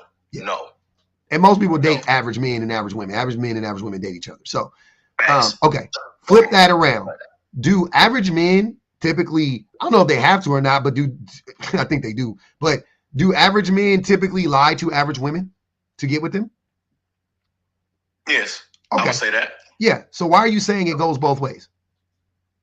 I'm saying it go both. Well, see, it depends on, okay, if you're saying average, on average, no. You know what I'm saying? But if we're talking about a not a high value man, that's not what I'm talking about. What's a high value man? A high vibrational man. So what's a high value man? So in 2024, I'm gonna give you their definition. Their definition is a man that has status, a lot of money, nice car. You know what I'm saying? Who is their definition? Who's they definition? With that, who? Women. Women didn't come up with that term. In 2024. They didn't come up with that. That's crazy, because that's who I hear it from. No, you don't. Right. That's not high value in my definition. Hold on, Mr. Mr. Big Love. I'm sorry. Isn't Kevin Samuels the first? Yeah, I gotta call Cap. You know good and goddamn well women don't even use that phrase. Like That's women, the women got that's crazy. They got that from men. Men say it way more than you. You're the first person who said it on this panel. Mm-hmm. I've had 7 women up here today. You're the only man that said high value. You're the only person who said high value man, right? The 99% of the time when I hear the term high value man, it is coming out of a man's mouth. And it is typically because they are trying to tell women what a high value man is, as opposed to listening to women tell you what they think or what they find valuable about men, right? That is typically the reason why. So come on, bro. We know that women don't define a high value man as that. That is what men define as high value men. Men are attracted to men of status. Men like men with money. Men like buff men. And I'm not even saying sexually. I'm saying though, but men want to be around those men. They love those types of men. Ain't nobody a bigger groupie for a man than a man. Like a rich man he got more male groupies than he got female groupies. No doubt about it. So why are you trying to act like this? Once again, you are taking the thing that men do and saying, nah, this is what I hear women say. Like, don't do that. No, I would never do such a thing. You are doing it though. You are doing it. I'm giving you my reality from what I've seen, my platform, clients, anything like that. You know what I'm saying? Like just right. So like this, because I can't tell you that you're wrong because this is your reality. This is what y'all see. No, Mr. Big Love. Every day. Reality. There's only one reality. Do you know? Are you familiar with like the Spideyverse? Yeah. Okay. Facts. Now the Spideyverse, you peep how in there you have to go to an alternate reality. You have to go to an alternate universe for it to be a different reality. But there's only one reality, right? So it's not we don't live in the Spideyverse. You're not, you know what I'm saying? You're not Peter Parker, Earth 1345. I'm not Peter Parker on Earth 17-19. Like we are on the same Earth, right? We're in the same reality. And in this reality, what you're saying is unequivocally false, and you know it. You know that high value man was not invented by women. You know women didn't start the phrase. You know women don't use it as much as men. And you know that women don't value the same things that men value in men. Men, like I said, what do you think the ideal physical archetype for a man is in this country? What does he look like to you? From a woman's eyes, I'm saying. What do you think women like? I can only tell you what I hear. I'll hear them say the ideal man, you know what I'm saying? What they describe is 6 feet. Right, 6 feet. Mm-hmm. They'll say 6 figures or more, you know what I'm saying? Six-pack. Black, you know what I'm saying? Beard, maybe, you know what I'm saying? Nice car, nice house, you know what I'm saying? Good paying job, maybe. So yeah. Yep. Hold on. This man keep repeating Kevin Samuels and saying women say it. No. The thing is, Missionary, hold on, y'all. Hold on, one at a time. That man, and God rest his soul. I've never watched him a day in my life, and I don't plan to watch him. I have my own thing going on of what I see. You don't have to watch Kevin Samuels to know. Like, I've never watched him either. But if you're on social media as much as I am, and it sounds like you are on TikTok, you run panels just like I do. I've never watched Kevin Samuels either, but I know a lot about what he said from other people repeating it. Hold on, Mr. Big Love. Let me say this real fast. Yeah, go ahead. Mr. Big Love will hold a whole ass prompt saying what constitutes as a high value man for women and have them commenting on it because he created the parameters in which they can answer and then sit up here and pretend as if this is actually what women want. And that's what's disingenuous about what you're doing. No. Remember, my platform in the fine print, when you read on my screen, it says real problems, real solution with real people. Most of the time, all the time, actually, I will screenshot something that they have said off of. So, and matter of fact, I have some pulled up on my phone right now because I got topics today of what women are saying. Like, this isn't what I'm saying. Because, the men that I've seen on your panel are very problematic. They say very disparaging things about women. Right, and I correct them every time. Hold on, y'all. I don't want to turn this into what he talks about on his platform necessarily. I just want to address what he's saying right now, right? Right. So what you are saying right now, though, right? Like I said, and like Shan said, Kevin Samuels coined that phrase. I don't even know if he was the first person to say it necessarily. Yeah, I don't know that either. Yeah, I don't know if he was the first person to say it, but I know the first person that you heard say it was Kevin Samuels. And I know the first person you heard, and if it wasn't Kevin Samuels, the first person you heard say it, the first person you heard say it got it from Kevin Samuels. That's what I'm saying. So it is something that that men say that women want. That's my point. Whether you hear women say it or not now, okay, fine. I'm not gonna even argue with that. But I'm telling you that is that phrase high value man and the criteria for a quote unquote high value man were both set by men, not by women. That's all I'm saying. Right. Well, my question is, so like, you don't think that there is, because a lot could be any number. You get what I'm saying? That's not a whole. Just but say, you don't say think most. There is a lot of women You that could do say use men for money. No, I don't think. I think there's a very minuscule amount of women who use men for money. Negligible, at least. I mean, at the most, negligible. Like very few. See my question: How many men have money? One moment. I got a phone call. Okay. You missed that question, Lux. I'm not messy. No, that directly ties into the question he just asked. If women are using men for money, how many of the men have money? That would equate to how many women are using them. Really? That's how many women are using them.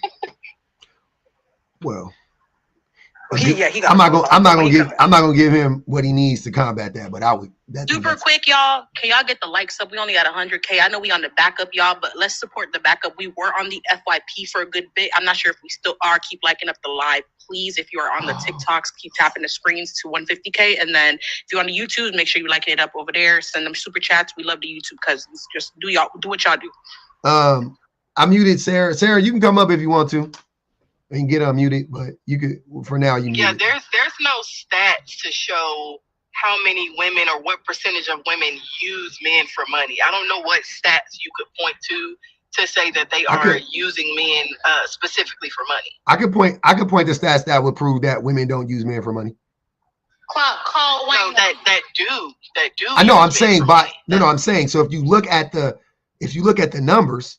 The vast majority of people who are married within the same socioeconomic class, which by default would mean that the rest of the people, if you wanted to say they're all using people for money, then fine, but that's a way smaller amount than the people that marry within the same socioeconomic class.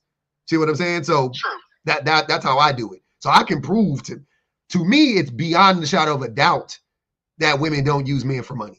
That's been proven. Also, another thing that proves it now, this is anecdotal, but observable, I would say, right? And we talk about this all the time. Most men are misogynistic. Most men, I believe, don't like women. I don't think most men actually like women. I don't think most men know how to treat women or care to treat women right, generally speaking. But most women still desire to be in a relationship with a man. Even the women who know that are still like, yeah, but I could work on him. Yeah, I know that, but who want to be, whatever, right?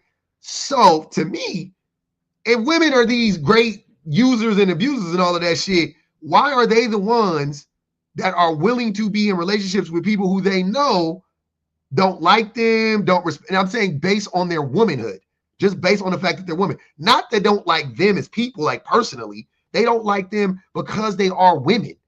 And they're still like, yeah, but he's not the worst. Hey, girl, he don't cheat, he don't beat, he got a job.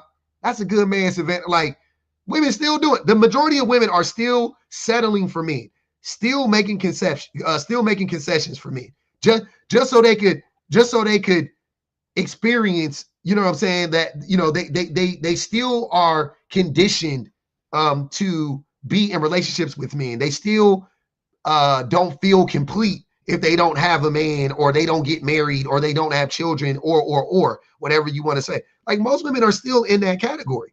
So I'm tired of men acting like women are the ones that's out here trying to manipulate us and all of that shit. Where? Those two things can't be true at the same time. Go ahead, I'm listening. That's why I said most of them can't clock the real gold diggers if they wanted to, and they project it onto like the average woman who really just so happens to like you for whatever reason, but y'all can't really clock because it takes a certain special type of woman. I won't say special. It takes a certain type of woman to really be able to be a successful gold digger, and most women don't have it in them because their empathy won't allow them to. Like most of the women that are out there to use you for your money, she really doesn't care about you. She doesn't like you at all. She's not gonna fall in love with you no matter what you do. It ain't no amount of good deed, nothing. She's not gonna fall for you, but she's also very good at making you think that you're the best thing that's ever happened to her. Most women, the average woman, don't have it in them to really go along with that for too long. That's why y'all miss it. The people who are really trying to get you for your money, which is a very, very small amount of women, they're going to do it and be done with it before you ever even notice it happened. Think Sheer 7. Like, how many women are Sheer 7? like there's a, and I'm saying this as somebody who could easily do it because men offer it up all the time. Mm-hmm. They please use me for my money. Please take it from me. And I'm like, no, thank you. I don't like you enough to even do that. Mm-hmm. But it is quantifiable. And I'll put it like this, right? I grew up in the J's, and that's Les Projects. Christopher, if you're still listening and you want to drop a bag on me with your fancy ass. And most of the women, right, they got men living with them. Most of the women on Section 8, they got men living with them. So I don't understand where they get this narrative from that women are just using them for their money when y'all be broke as hell living with women who paying the rent. Don't nobody love a broke nigga more than a broke woman. She had that nigga in the house around her kids, everything. They don't even be his kids. He be around her kids, abusing them, neglecting them, doing the same. Terrible. She got to have her man. She's so conditioned. She been so abused by so many. Like she got to keep her man on deck. Like, get the fuck out of here. What are y'all talking about? If that one, why ain't that woman out there trying to level up? Why ain't she out there trying to get her a nigga with a Bentley and shit like that? They don't. They be driving niggas in buckets. They be driving niggas on a bus. They'll scoop a nigga up off the bus stop in a heartbeat. Like, come on, man. This shit is crazy. Wicked work. Go ahead. I think that's just the narrative that they have to spew to convince themselves that they are not. Because it's like the men that's living with the women in low income or subsidized housing and stuff like that. These are just, they have to be the Pookies and Ray Rays so that they could distance themselves from that, so they could always maintain that I'm the good guy scenario, which is disgusting because I see it running rampant online. Yep. Marine Prescott, I appreciate you. She said, let's be real. They want to be utilized for their money. They hate themselves when they don't have it. They only demonize women who want what they don't have. Yeah. Men with money, the reason they got the money, like, it's one of the wildest shits ever. You get the money so you can get the women who chase the men with the money. Then you demonize the women who chase the men with the money. When in all reality, you could have just got a woman who don't chase, like, because most women don't chase men for money. And there's a bunch of women out there. So think like Myron from Fresh and Fit, and that other dude from Fresh and Fit, the no name, the other guy. They go to whatever, you know what I'm saying, whatever sugardaddies.com or whatever, and they pillage that shit. Like, they go where those women are. Like, you have to, like, that's what I'm saying. Gold diggers are on websites. Mm-hmm. They go to private paid sites like Seeking Arrangements and like sugardaddy.com, literally to what you said, sugardaddy.com, Seeking Arrangements, and they actually pay these women allowances to, and they pay multiple women allowances to basically date them, and then at the same time get on the podcast, invite these women, pay a lot of the women that go on their shows, because a lot of those women do get paid or get like reimbursed in some type of way, especially like rideshare, part of hotels, or trying to get to their plane, however it may be. They accommodate all these women with these things, and then they demonize the women on the show in front of the cameras for all their like viewers. Like, don't date these women, don't have these women, even though I have 4 of them on payroll right now. Don't do this. You're a simp if you do this. Like, literally, it's and that it's dude, the funniest thing in the like world. that one dude. That's why when he got that girl knocked up, my jaw stayed in place, because I know the type I of wasn't shocked. Yeah. Wasn't shocked at all, okay? Okay, she's just the only one that said it out loud. Think about how many women it was that just didn't want to deal with the backlash and deal with the energy that went surrounded them. They probably got two handfuls counting. I watched the Meg Thee Stallion, the most recent her little, what's it called? Documentary? Her documentary or whatever on Prime. But when she lied to Gayle King about sleeping with Tory Lanez, I was in there like screaming. I was like, because you got to think, if you Meg Thee Stallion, right? If you Meg Thee Stallion, your image is like, you know what I'm saying? Like your image is like I don't like, nigga, I be playing these niggas. And she said it before. She actually laid it all out. She said, before this happened, you know what I'm saying? Like, I used to be like, I don't give a fuck. Yeah, I fucked him because I like the fuck. You know what I'm saying? I was like, yeah, but she said that thing changed her, which I understand that. But a part of it was because of her image. It was like, you know what I'm saying? Like, she look at, I have this image and of course I can't be like, yeah, I fucked this little short balding nigga. You know what I'm saying? Like, no, I can't do that. And I think there was more to it too, because her homegirl was fucking her too. It was a lot of shit going on. But ultimately though, like, that's how men be. Like, men don't be wanting to admit that they are, you know, when they have the money, it's like, I got the money and you still lame. And it's hard to just swallow that pill for them. They don't want to swallow that pill. That's a sink they not ready to let in that house. They keep that motherfucker outside, and I'll be like, okay, I see what it is. Y'all just don't want to Nick Cannon. Yeah, you just go down the line. Go down the line. Think about them niggas. Think about all of them. Corey Holcomb, Nick Cannon, all them niggas, all them rich, corny niggas. You be looking at them niggas like, damn, you a Yachty, corny. What's the little fat nigga? Academics, Drizzy, corny. All of them terrible. Jeff Bezos, yep.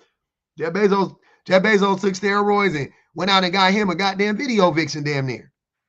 Les Clocky. He was married to all the rich men. They want these beautiful, demure, submissive. He had her, divorced her, cheated on her, and got what y'all would consider a 304 to marry. She's a beautiful woman. His new wife is gorgeous.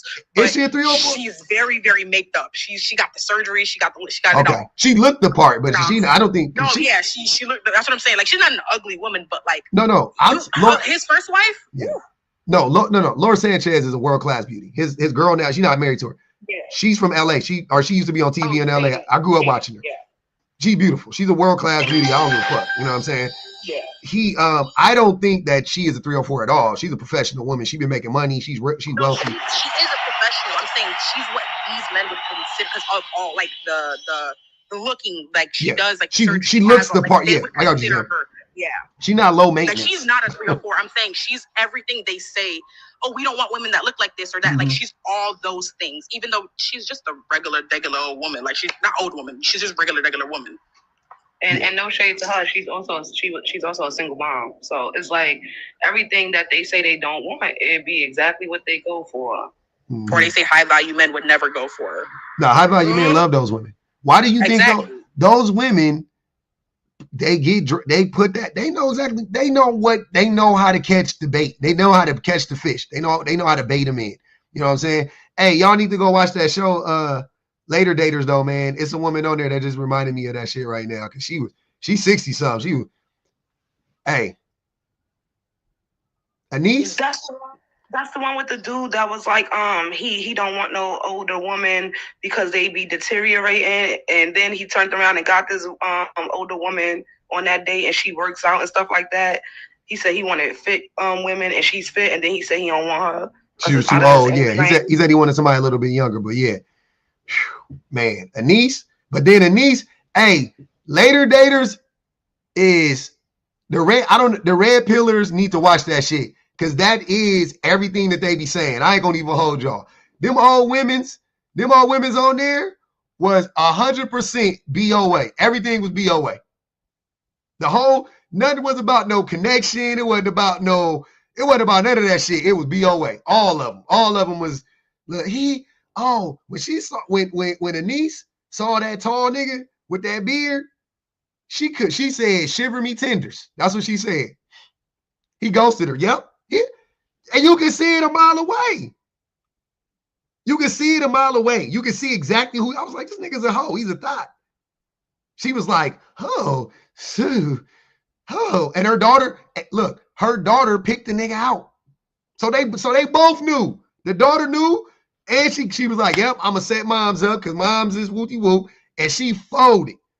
I was like, it's on Netflix. I watched the whole shit like this. I was like, no.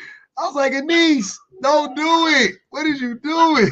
That's just like that group of really, really handsome men out of, I believe, Houston that always get together. They be dressed to the nines, suits and everything, fresh haircuts. The Silver Foxes. That's them. That's the one. That's the one the white lady was on. She wanted her Silver Fox, and then she got him, and then went back to the quote unquote bad boy. That's what she called the nigga, Avery or whatever. She called him a bad boy. I was like, I don't know how the red pillars ain't getting this and eating it up, because I'll be all over that shit. Y'all see women. I was about to say, y'all do not be making me want to watch TV, because it be sounding like the same show over and over again. Screaming. Nah, this was wait, where was this at? Everything y'all talk about, it sounds like the same show over and over. Love Island, dating old people, dating young people. Oh yeah, it's dating shows, but it don't be the same. The dynamics don't be the same. It be different shit happening on every show. It be good. Dynamics will mix it good for real. I'll just stay on TikTok. It's the same shit. Please. Oh wait, y'all heard? Y'all heard on these lives. Same shit. Y'all heard about TikTok? TikTok might be gone in a month, but anyways, not too much on that. Yeah, they love that shit though. Oh my God. But them dating dynamic shows, it's the way that you would think that, like, there's no way these people get on national TV knowing they being recorded and saying and acting and doing these things. And they be saying and acting and doing the things. Them women was all about the 666. That's all I'm gonna say. They was 72 years old, 60, 62, 57, and they was all up there talking about 666. Because they wanted to get buzzed down real good. That's at that age. Listen. You looking for companionship, and you done already been there, done that. They probably already been married. They probably weren't satisfied. They looking for a piece of armed candy that's gonna give them something they can feel. Hey, the dude she was talking to, I swear to God, his eyes was cocked like a pistol at some points. He was staring at her. He couldn't get her damn middle name right. He couldn't get her middle name right. He's sitting at the table looking at her like this. He's sitting at the table looking at her. He's sitting at the table looking at her. He looking at her like this at the table. I'm like, nigga, if you don't get... Y'all see that? Y'all didn't see that shit? I said, look at this dummy. Anise Patricia. He was calling her Anise Patricia. She said Anise Patrice. I mean, her name was Anise Patricia. He kept calling her Anise Patrice. And then on the second date, he was like, Patricia. Because that nigga... Hey man, this woman put herself through college. Her husband passed away when they were young, and she raised her kids on her own, and bad as shit. She fine as shit, and she messing with a nigga talking at the table, listening to her.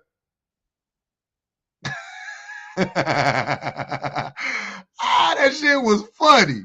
I was like, nah, man, I don't know how the fuck the red pillars ain't got a hold of this shit. I'll be front. Oh my God. I was on that shit. I'd have been all over that.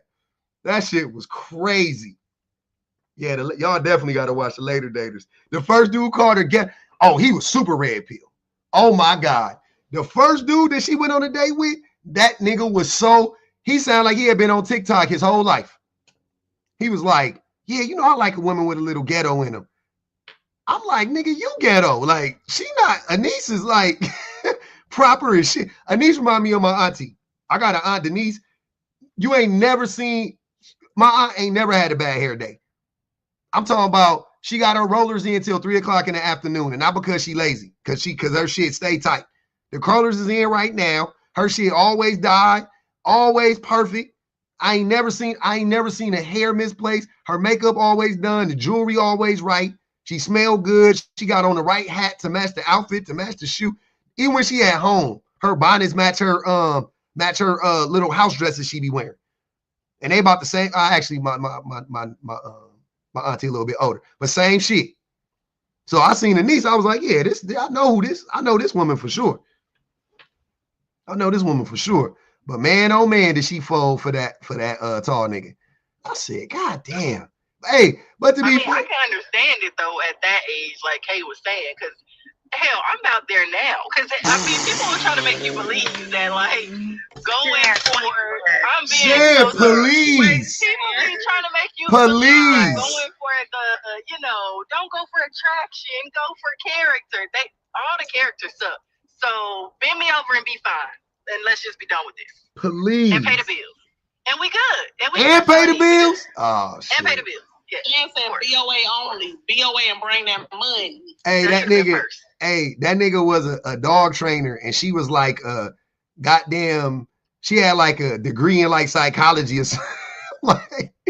I'm like, man, come on, dude. I'm just saying, y'all don't seem compatible. He just big. But he was in his 50s, and then they got a 6-pack. And it was a legitimate 6-pack. I was like, yeah.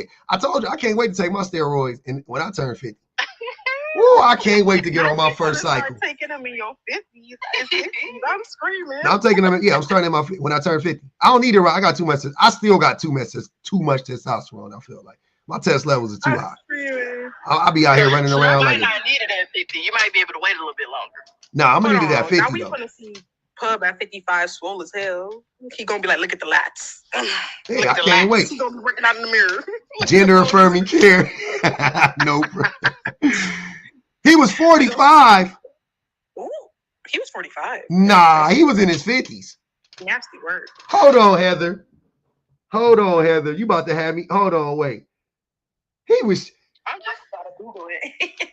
Hold on, wait a minute. Y'all talk about some drop me, but say I'm lying. First of all, you got just as much odds finding an attractive man as you do finding one with good character.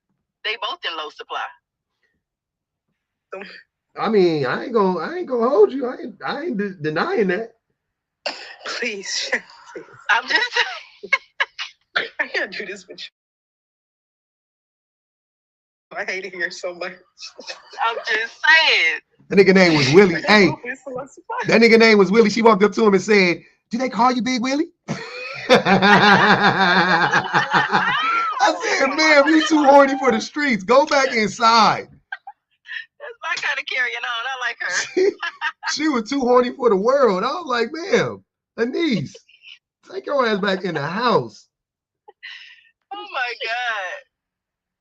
She acting like that lady off Next Friday. What's her name, Mama? I know somebody that like it. Mother of 3. And he was 55.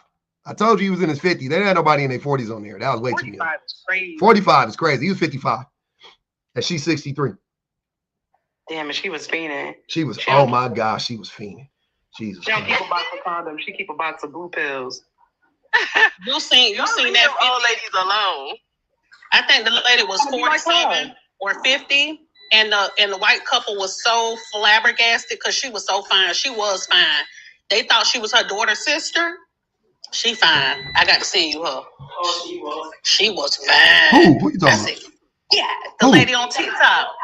That was like 40. She was like 47 or 50, and the white people were so flabbergasted because she was that girl. They thought she was her daughter's sister. Oh, okay. She was fine. BOA only. Hey man, hey, y'all know what time it is though. I love y'all. I gotta go. I appreciate y'all super quick. Bang the cash up on the way out. Send her $2. 2 on the way out the door, man. I appreciate y'all, man. Shout out to the best minds in the business. Hey. Oh, you know what? Hold on. I ain't even play this shit. I was about to dip. I forgot. Hold on. I'm gonna finish this. Hold on.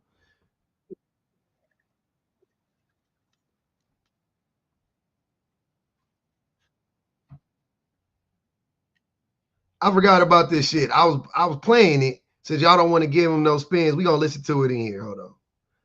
Let's listen to it in here, man. God damn it.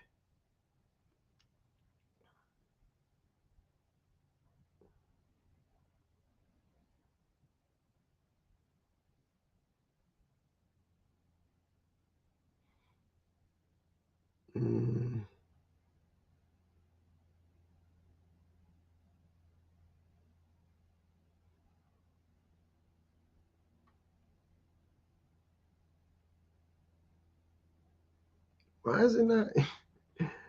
This is odd.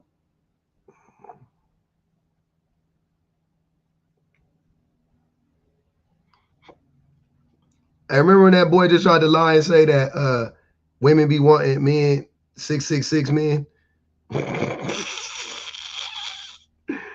Oh man, y'all some motherfucking man, that's some fucking liars.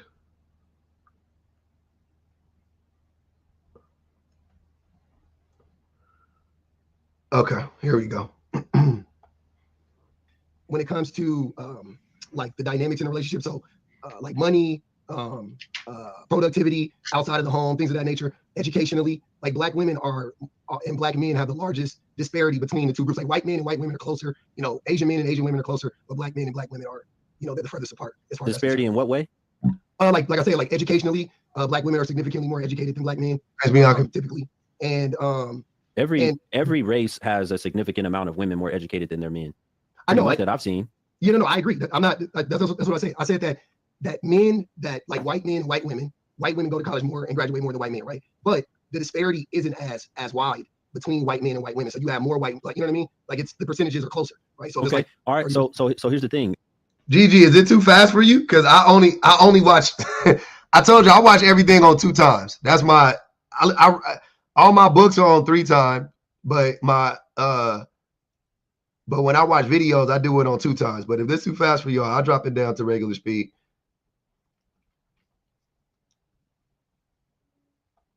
And I've always said, we have to once again look at who has been controlling the homes for the last 60, 70 years or whatever.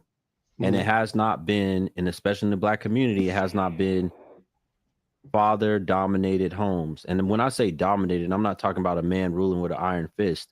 Yeah. I'm saying where the man is the central figure in the home. He's prominent like they are in other communities. This is the way that I saw when I was coming up. I saw my great uncles and great grandparents, you know, this type of thing, this type of dynamic was how it was with that generation, with those generations. But as the generations got younger, I saw a lot more women with children and a lot less men in the home, a lot less marriages. But I saw amongst other communities, they still maintain their marriages. They still maintain. While he's saying this, the people in his comments are saying shit like the government with the welfare system created the problem. Just so y'all know, that's the type of people we dealing with. Fatherless behavior. Yeah. In their families, they still maintain the importance of community. So it's a huge difference. We're talking about apples and oranges when it comes to black men and black women versus these other communities, right? They don't compare at all. So if we're gonna make the woman the central figure in the home, and I said it earlier in the stream, she's had control of the rearing of the children, how the children are going to be raised. Men have not had control. Hold on one second. Men have not had control of raising children. It's been the women. So this is, I've been asking my audience even all night. I said, this is the result of what we've seen with the men and the women. It's not the result of what we've seen from men having majority control, because we know that's not the case, especially in the black community. We know that it's the women that have had control of the children. So why is it that the same things that they complain about, and I have no issue with women complaining about these guys are lazy, they don't want to work, they don't want to do this, they don't want to do that. Where did they learn these behaviors from? They didn't learn. I asked my audience earlier, I said, if the woman is going to complain and not want to take any credit for a son that grows up and he's street, he's hood, he's in and out of prison, whatever, she doesn't want to take any credit for that. You know, he learned that behavior. Hold on one second. Hold on. He learned that behavior from the streets. That's fine. She doesn't want to take any type of responsibility or credit for what he did in the streets, right? So the question is Why didn't he learn the good behaviors that mama instilled? Why was she not a bigger influence than the streets?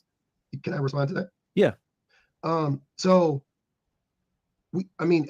scientifically, we know that the two largest contributors to the outcomes of a person is going to be their. I would be, to be honest, I won't say two biggest, but the two biggest influences, right? As far as groups of people are concerned, obviously is going to be their parents, and then second is going to be their cohort, so the people they grow up with.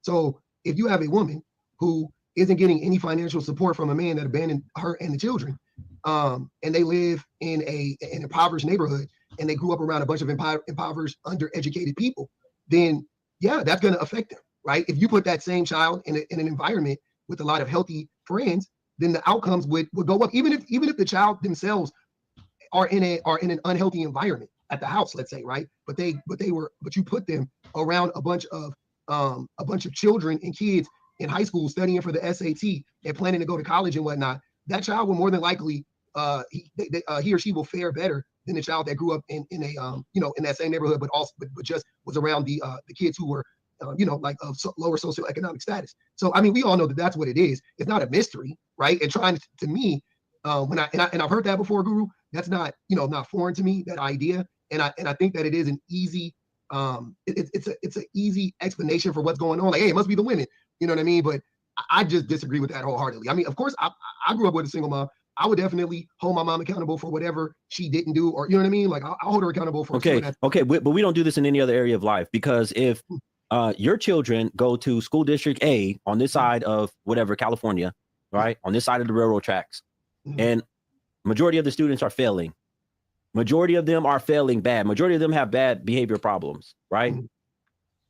Those parents at your school, including yourself, would be insane to blame a school that's on the other side of the railroad tracks.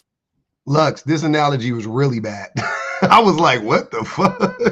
And say, why didn't y'all step in? Why didn't y'all look and see what was going on at this school over here? Why didn't y'all come in and help out more? Why didn't y'all take, after you got done teaching your students, why didn't you come over here and help with these students? You knew these students were failing. Why didn't you do more? We would never put the blame. The blame goes to that particular school in that district. I'm trying to because they're the ones that have majority control of the children. They're the ones that have the custody of the children for 8-9 hours a day. They're teaching them. They're doing all this stuff. The children's future are in the hands of those particular teachers and those administrators. So we're going to look at that school, and sometimes the government step in and they shut down that school. They hold that school accountable. They hold those teachers and that administration accountable. They don't do it to another school across the tracks and say, y'all should have did better. Y'all should have stepped in where these teachers were failing. So this is why we got to look at mama. Well, Guru, that's what I'm saying. I don't think that. I think that's you're trying to find a connection, but that wouldn't be the connection, right? Because if you do know that child abandonment is considered abuse, right?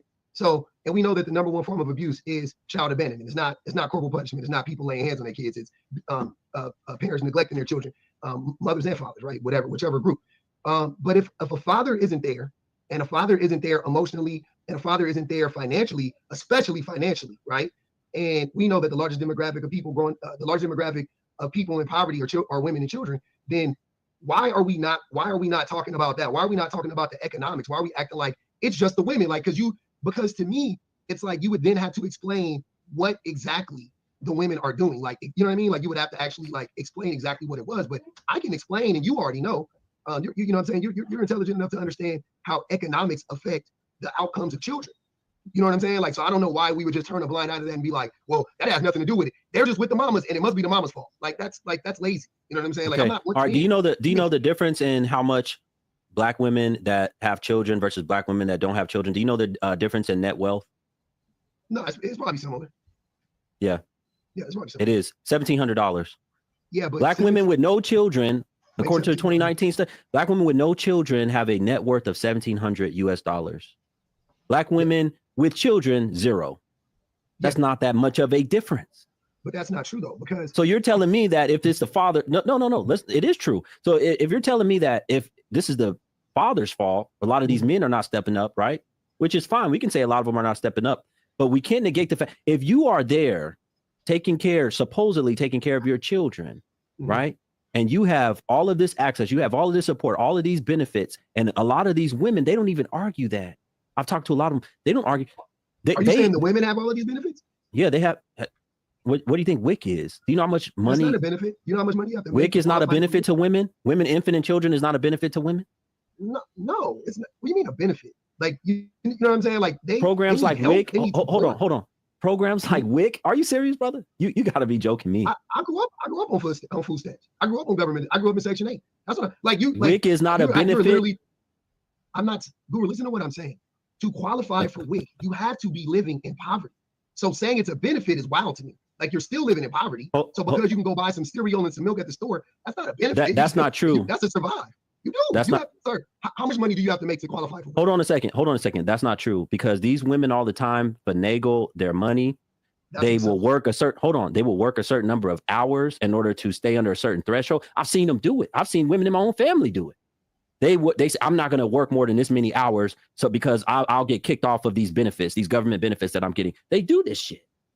But that's an assumption. Like let's stick. No, it's not an assumption. This is real. No, Guru, I'm not saying. I'll concede to you that there is a certain number of people that commit fraud on welfare, right? If you go look up the numbers, it's really small. It's like 10%, right? So I'm going to give you the 10% of women or whoever is on welfare is committing. You're talking about the ones that are getting caught. I mean, that's the estimation. It's 10%. You want to go higher? I want to see those numbers. Prove it. You have an article about that? I mean, you want to send it to me. Yeah, I'll send it to you on the back end. All right. So yeah, we could double it and say 20%. Say 20% of people are committing fraud, right? On that. Okay, cool. That's 1 out of 5. There still leaves 80% of people aren't. So 80% of women are committing fraud. Most women on WIC are committing fraud, right? You want to talk about black women? $45,000 a year for the average black woman is damn near poverty. Like in California, it is. You know what I'm saying? And what I was saying it wasn't true. When you said that single women make $1,700 more, right? Or their net worth is $1,700 more. That's fine. But when you add kids to that, when you add more mouths to feed, that's when it becomes a multiplier, right? Because when you're by yourself, so think about what I'm saying. If the net worth of a single woman is $1,700, right? But she only has to take care of herself. She only has to take care of herself, right? So she may struggle a little bit here and there, but she only got to take care of herself. Now you're saying that a single mother of 1 or 2 children has a net worth of 0, so she makes significantly less, right? Or she makes less than that woman, but then she has to take care of kids. Where is she getting that money from? Where is that extra money coming from? Because it costs more money to feed kids. My kids probably cost me, just in food, they probably cost me an extra $1,500, $1,000 a month, somewhere in between here on any given month. Hold on a second. For my two small children, 8 and 12 years old. Like they're not even big kids yet. Hold on a second. The majority of black women, according to the numbers, I don't know if you know these numbers, but do majority of black women who have children by more than one man? Yes or no? The majority of black women have children with more than one man? No. I said the majority of black women who have children, do they have children with more than one man? If they have at least 2 children, do they have children? Majority of them. That means over 51%, over 50%. Yeah. You're saying that the majority of black women with children have children with more than one man. I don't think they do, but I don't know. Okay, so that is the case. The ones that have at least 2 children. Okay. I indeed looked it up after the fact. I was right. They don't. But to be fair, it is really close. I was shocked at how close it was because in my mind, I was like, that's not even like, what the fuck are you talking about? It's like 40-something%, like 46% or something like that. I was pretty shocked. I definitely was shocked by that, but whatever though, he was wrong. Okay. You can go look up these numbers, right? It's called. I'll take you at your word right now. To be honest, okay, it's called multiple partner. It's called multiple partner fertility. Black women dominate in this category. Yeah. They dominate in having children by more than one man if they have children. Okay, so hold on. They do. It's not. That's what I'm saying. Hey, it is what it is. It don't fucking matter. We already know that men, the paternity of men is always in question in general. But like, it's true. Cool, whatever. But it's irrelevant to what we were talking about. That's really the point. Who fucking cares? That don't mean nothing to me. But watch, this is the response was, I think it was good enough. Hold on a second. Ton of women are always mad at me because I point these things out. Their pickings and their choosings do not get better. You can say they messed up when they were young, got with a man, screwed him, got pregnant. He was no good. He wasn't shit. Okay. Yeah. What about the next one? What about the next one after that? There's not an improvement in the pickings for most of them. Not all, but for most of them, they don't go from, I got this book behind me. I think I've talked to you about it. The Myth of the Missing Black Father. You need to read it, right? There's tons of study done in this book. The Myth of the Missing Black Father. One of the biggest predictors of a father not being present, and this shocked me, father not being present in the life of his children or sticking around to be with the mother, one of the biggest predictors is whether or not he had a job when she got pregnant. So, and I understand that. So, and then on top of that, if you know these numbers, the other book I have behind me right back there, The Boy Crisis, right? Yeah. This book discusses how over 70% or at least 70% of parents who owe child support make less than $10,000 a year. Well, that wouldn't be now because that book was written a long time ago, right? No, it wasn't. It was written, I think, maybe 5 years ago. Okay. Yeah, $10,000 a year is like, you know, I mean, who makes $10,000? You know what I mean? The average American. But I'm saying this book wasn't written in like the year 2000 or 1990 or something. This book was written in the last maybe no more than 10 years. This data is still pretty current. I mean, we don't have. That book was written 15 years ago. I know. I was like, I remember that book coming out, and I remember reading I remember like looking at it and like, you know, checking out I was like, this shit looks stupid as fuck. I didn't read. Listen, first of all, I've looked at all this stuff. They don't do a lot of studies on men when it comes to this stuff. Most of these studies are for women, right? Because most of the programs and the funding is for women. So of course, most of the studies are going to be for women because that's where the funding is. There is no funding for men. Charlie Earl said 2009. Okay, thank you, brother, for letting me know. Yeah, but this is he's added. So I don't know what edition this is. Yeah, he's added, I think, multiple editions to this book. But anyway, but hold on a second. 10,000. I don't care today if it's 20. I don't care. Like you said, we can double it. We can double it to 20. So let's say today in 2024, 70% of parents on child support make less than $20,000 a year. Say that again. I'm sorry. Say that one more time. 70. So what if it's 20%? 70% of parents on child support make less than, and majority of those are fathers. So let's just say around 70% of fathers make $20,000 or less right now that are on child support. I don't know. Why? I don't know. Yeah. Why are we seeing such a rise? That's what this topic is about. This is the modern woman's relationship. This is the modern woman's choice. She wants the freedom to be able to have children and have relations with whoever she wants to be with, not be confined down to marriage and long-term relationships. She wants more short-term relationships. This is one of the consequences of that. Being with a man that the last woman I just had up here, she talking about she want all these men with money. She don't know how much none of these men make.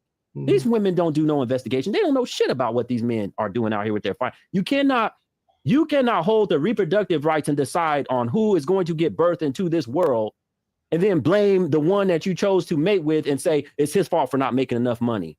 But Guru, my only problem with this logic is this. Hey, if black women are having babies with multiple baby fathers, but none of the baby fathers, the majority of the baby fathers aren't showing up, then how are you blaming the women? It doesn't make any sense. So if your dad leaves you, you say it's the woman's fault. That makes zero sense. Like 100 from the top to bottom. Saying that the man, like I hear what you're saying as far as, oh, she should have chose better. Okay, cool. I give you that. But hindsight is 2020. The baby's here now. You don't put any responsibility on the man.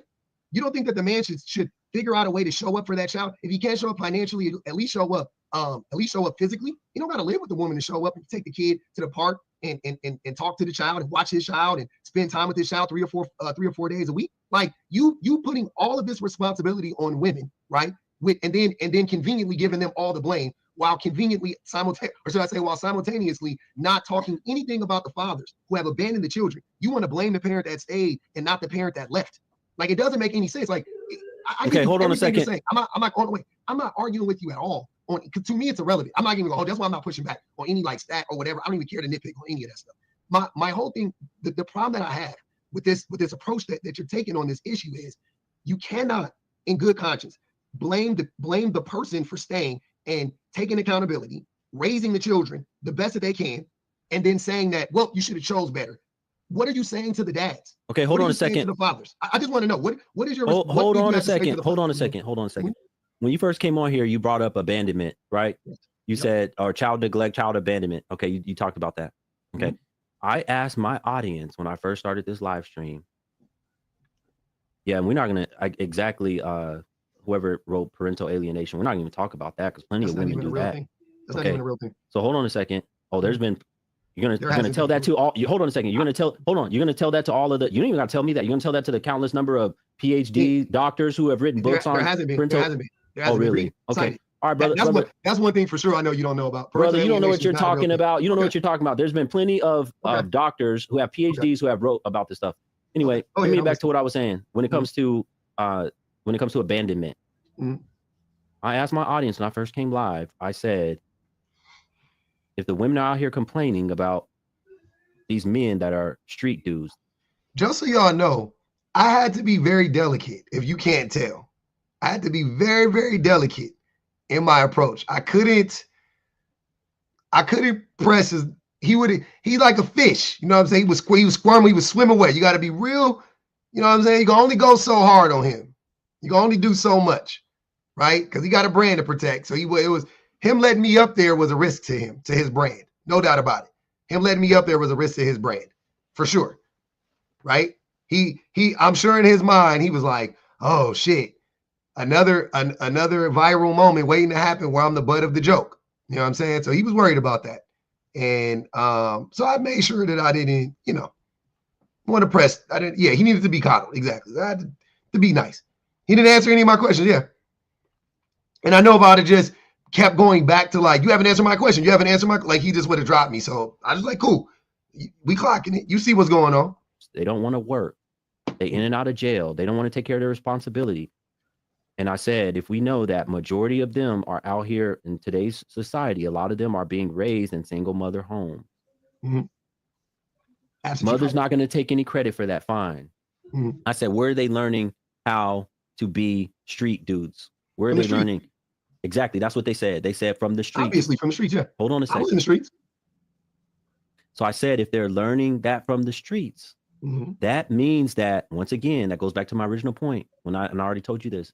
The Shouldn't influence of mama, who supposedly was there, she was there. Hold on a second, brother. You're not gonna out-talk me on my show. I'm not. I'm just telling you she wasn't there, Guru. That's okay, thank you. So that means she wasn't there. So you cannot say that the men are not there. The men are not there.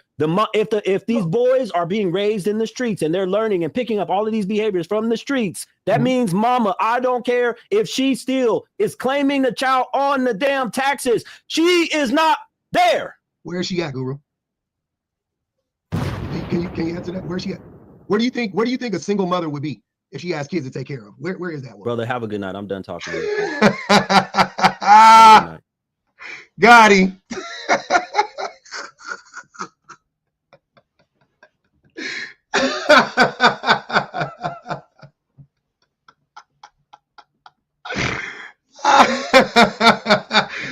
Got him.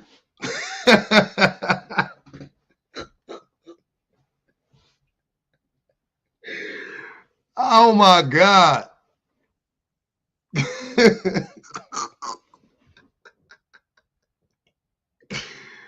Oh my God. Where would a single, everybody put your brains together. Everybody put your brains together. Let's think for a second. Where would a single mother be?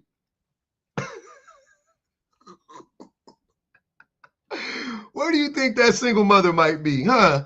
She got a couple kids. Kids got home from school. She's not home from school. I wonder why she's not at home at a decent hour. Blame the person for staying and taking accountability, raising the children. Hold on. Doctors who have written books on. There hasn't been. Oh, really? Okay. All right, brother. That's one thing for sure I know you don't know about. Brother, you don't know what you're talking about. You don't know what you're talking about. There's been plenty of doctors who have PhDs who have wrote about this. Exactly. That's what they said. They said from the streets. Obviously from the streets, yeah. Hold on a second. I was in the streets. So I said, if they're learning that from the streets, that means that, once again, that goes back to my original point when I already told you this. It was so funny listening to this because I knew what he was about to say the whole time. That's why I didn't interrupt him. I was like, I already had the shit ready for him. Like I saw the slow overhand right coming the whole time. I was like, oh yeah, this about to, yeah, we gonna lay this nigga out nice and smooth. It was not, I was not like shocked or nothing. I was just like, yeah, absolutely. Yep, we hear you. Got you. The influence of mama, who supposedly was there. She was there. Hold on a second, brother. You're not gonna out-talk me on my show. I'm not. I'm just telling you she wasn't there, Guru. That's okay, thank you. So that means she wasn't there. So you cannot say that the men are not there. The men are not there. If these boys are being raised in the streets and they're learning and picking up all of these behaviors from the streets, that means mama, I don't care if she still is claiming the child on the damn taxes. She is not there. Where is she at, Guru?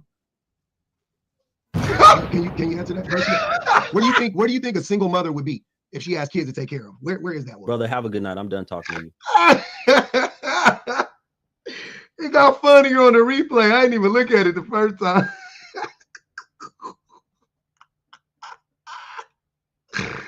Oh my God. Damn, that was good.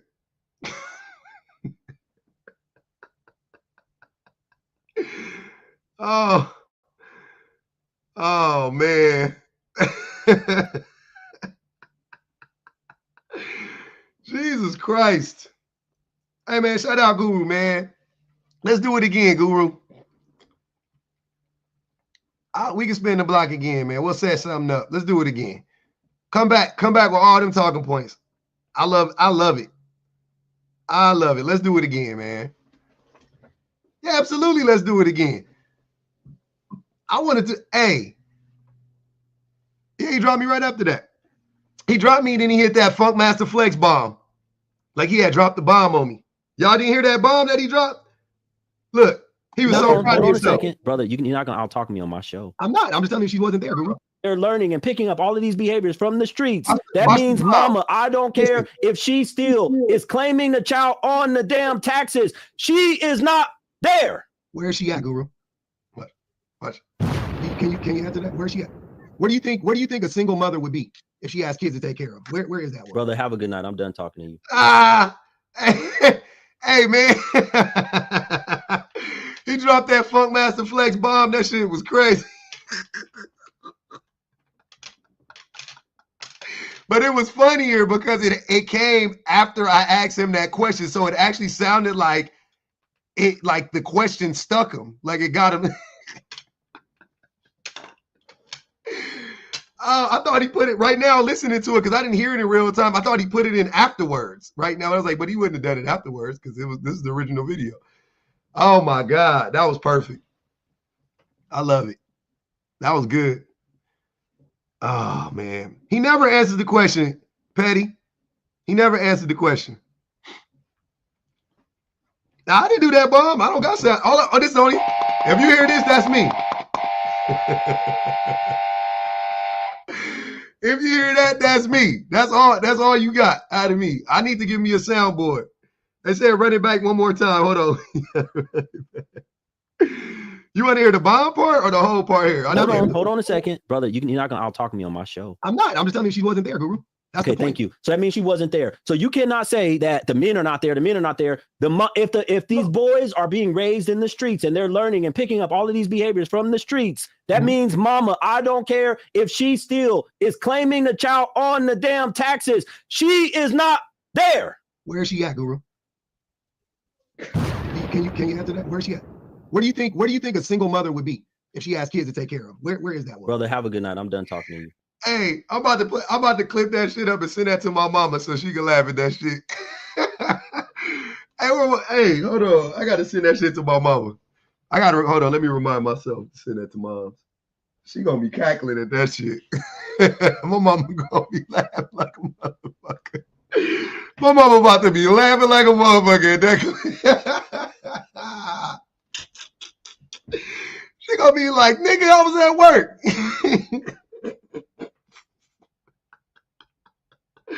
I already know. I want to record that shit. I know exactly what my mama gonna say.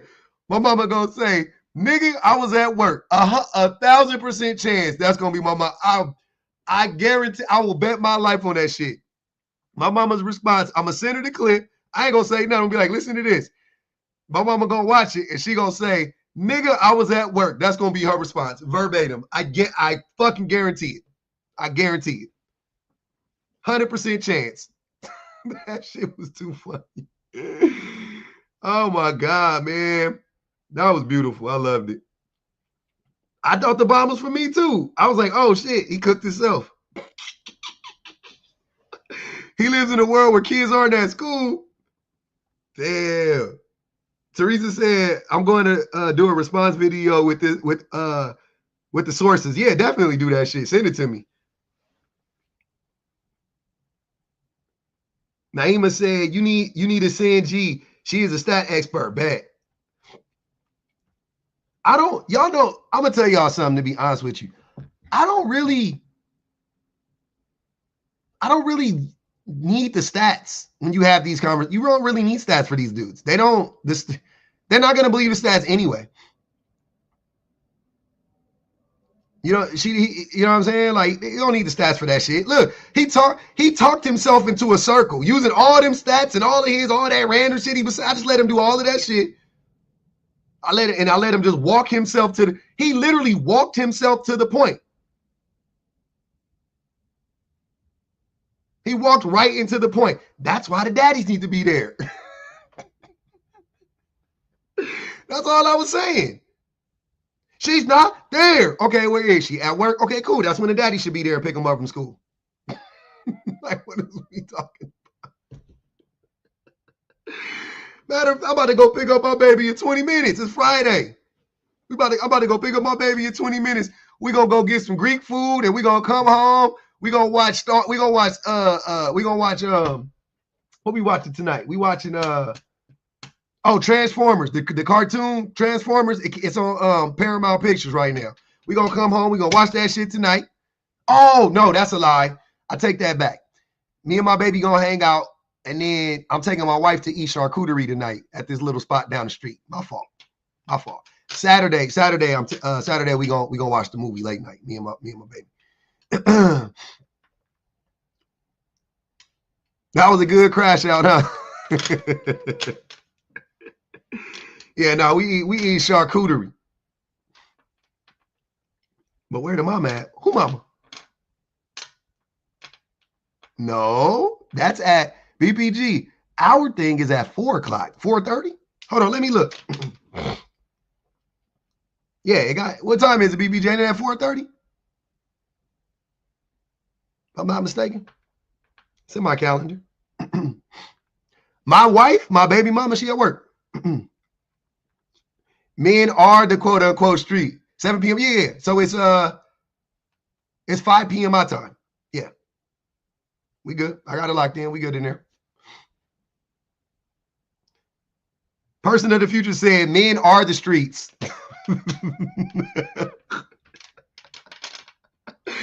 Men are the streets is diabolical. Because we is. When they say women are for the streets, they mean, hold on, wait. BBG, you're 2 hours ahead of me, right? Detroit is 2 hours ahead of Detroit is west of Chicago. Chicago is 2 hours. Oh, it's 3? Oh, okay. It's 3. Okay, yeah, so it's 4 o'clock my time. That's what I thought. Yeah, that's what I thought I saw on the calendar. It's east of Chicago. Okay, gotta go back, get my geography tight. Chicago is central. Okay, my fault. Oh yeah, I got you. Illinois is Lake Erie is right there, and then yeah, I got you. Right, it's Lake Erie, if I'm not mistaken. One of them lakes, one of them big ass lakes we got. We back tomorrow. What time? 10 o'clock. Chicago's an hour behind. Okay, we good. Yeah, we in there. 4 o'clock. That's what I thought. Plenty of time. We're going to do our little thug thizzle. Y'all go check out that new video I got up there with Kenzie, all my shit from yesterday, man. Shout out to the best minds in the business again. Shout out to all my super chatters. One love. Naima, person of the future. Marine. Shanika. Andrea. R. Pruitt. Reese Skyler. Y'all say Teresa. Kim. Cancer Girl, JD Bailey, appreciate you. Your favorite irritation, Angel, appreciate y'all, man. Shout out to all the shout out to everybody. Hit the cash out, man. Hit the cash out one time on the way out. Are you not entertained? That was good. That was a good little wind down. I loved it. Thanks y'all for sticking around with me, man. I had a good time. We're gonna be on the backup until Sunday afternoon. Yeah, good times. I've been having fun on the backup. On Saturday on the backup, I ain't gonna lie. Saturday on the backup, we going all in. Because if it get banned, it get banned. I don't even care. We going all in on the backup on Saturday. We doing whatever we want to do on Saturday on the backup. On the backup to the backup. I'm sorry, you right. On the backup to the backup, we letting our nuts hang. The titties is coming out. Everything. I don't even know what's about to happen on Saturday. We doing whatever. We've been keeping it demure. We've been keeping it nice and demure. We doing everything. Let me cook. That's gonna be we doing that. Yeah, get your beads.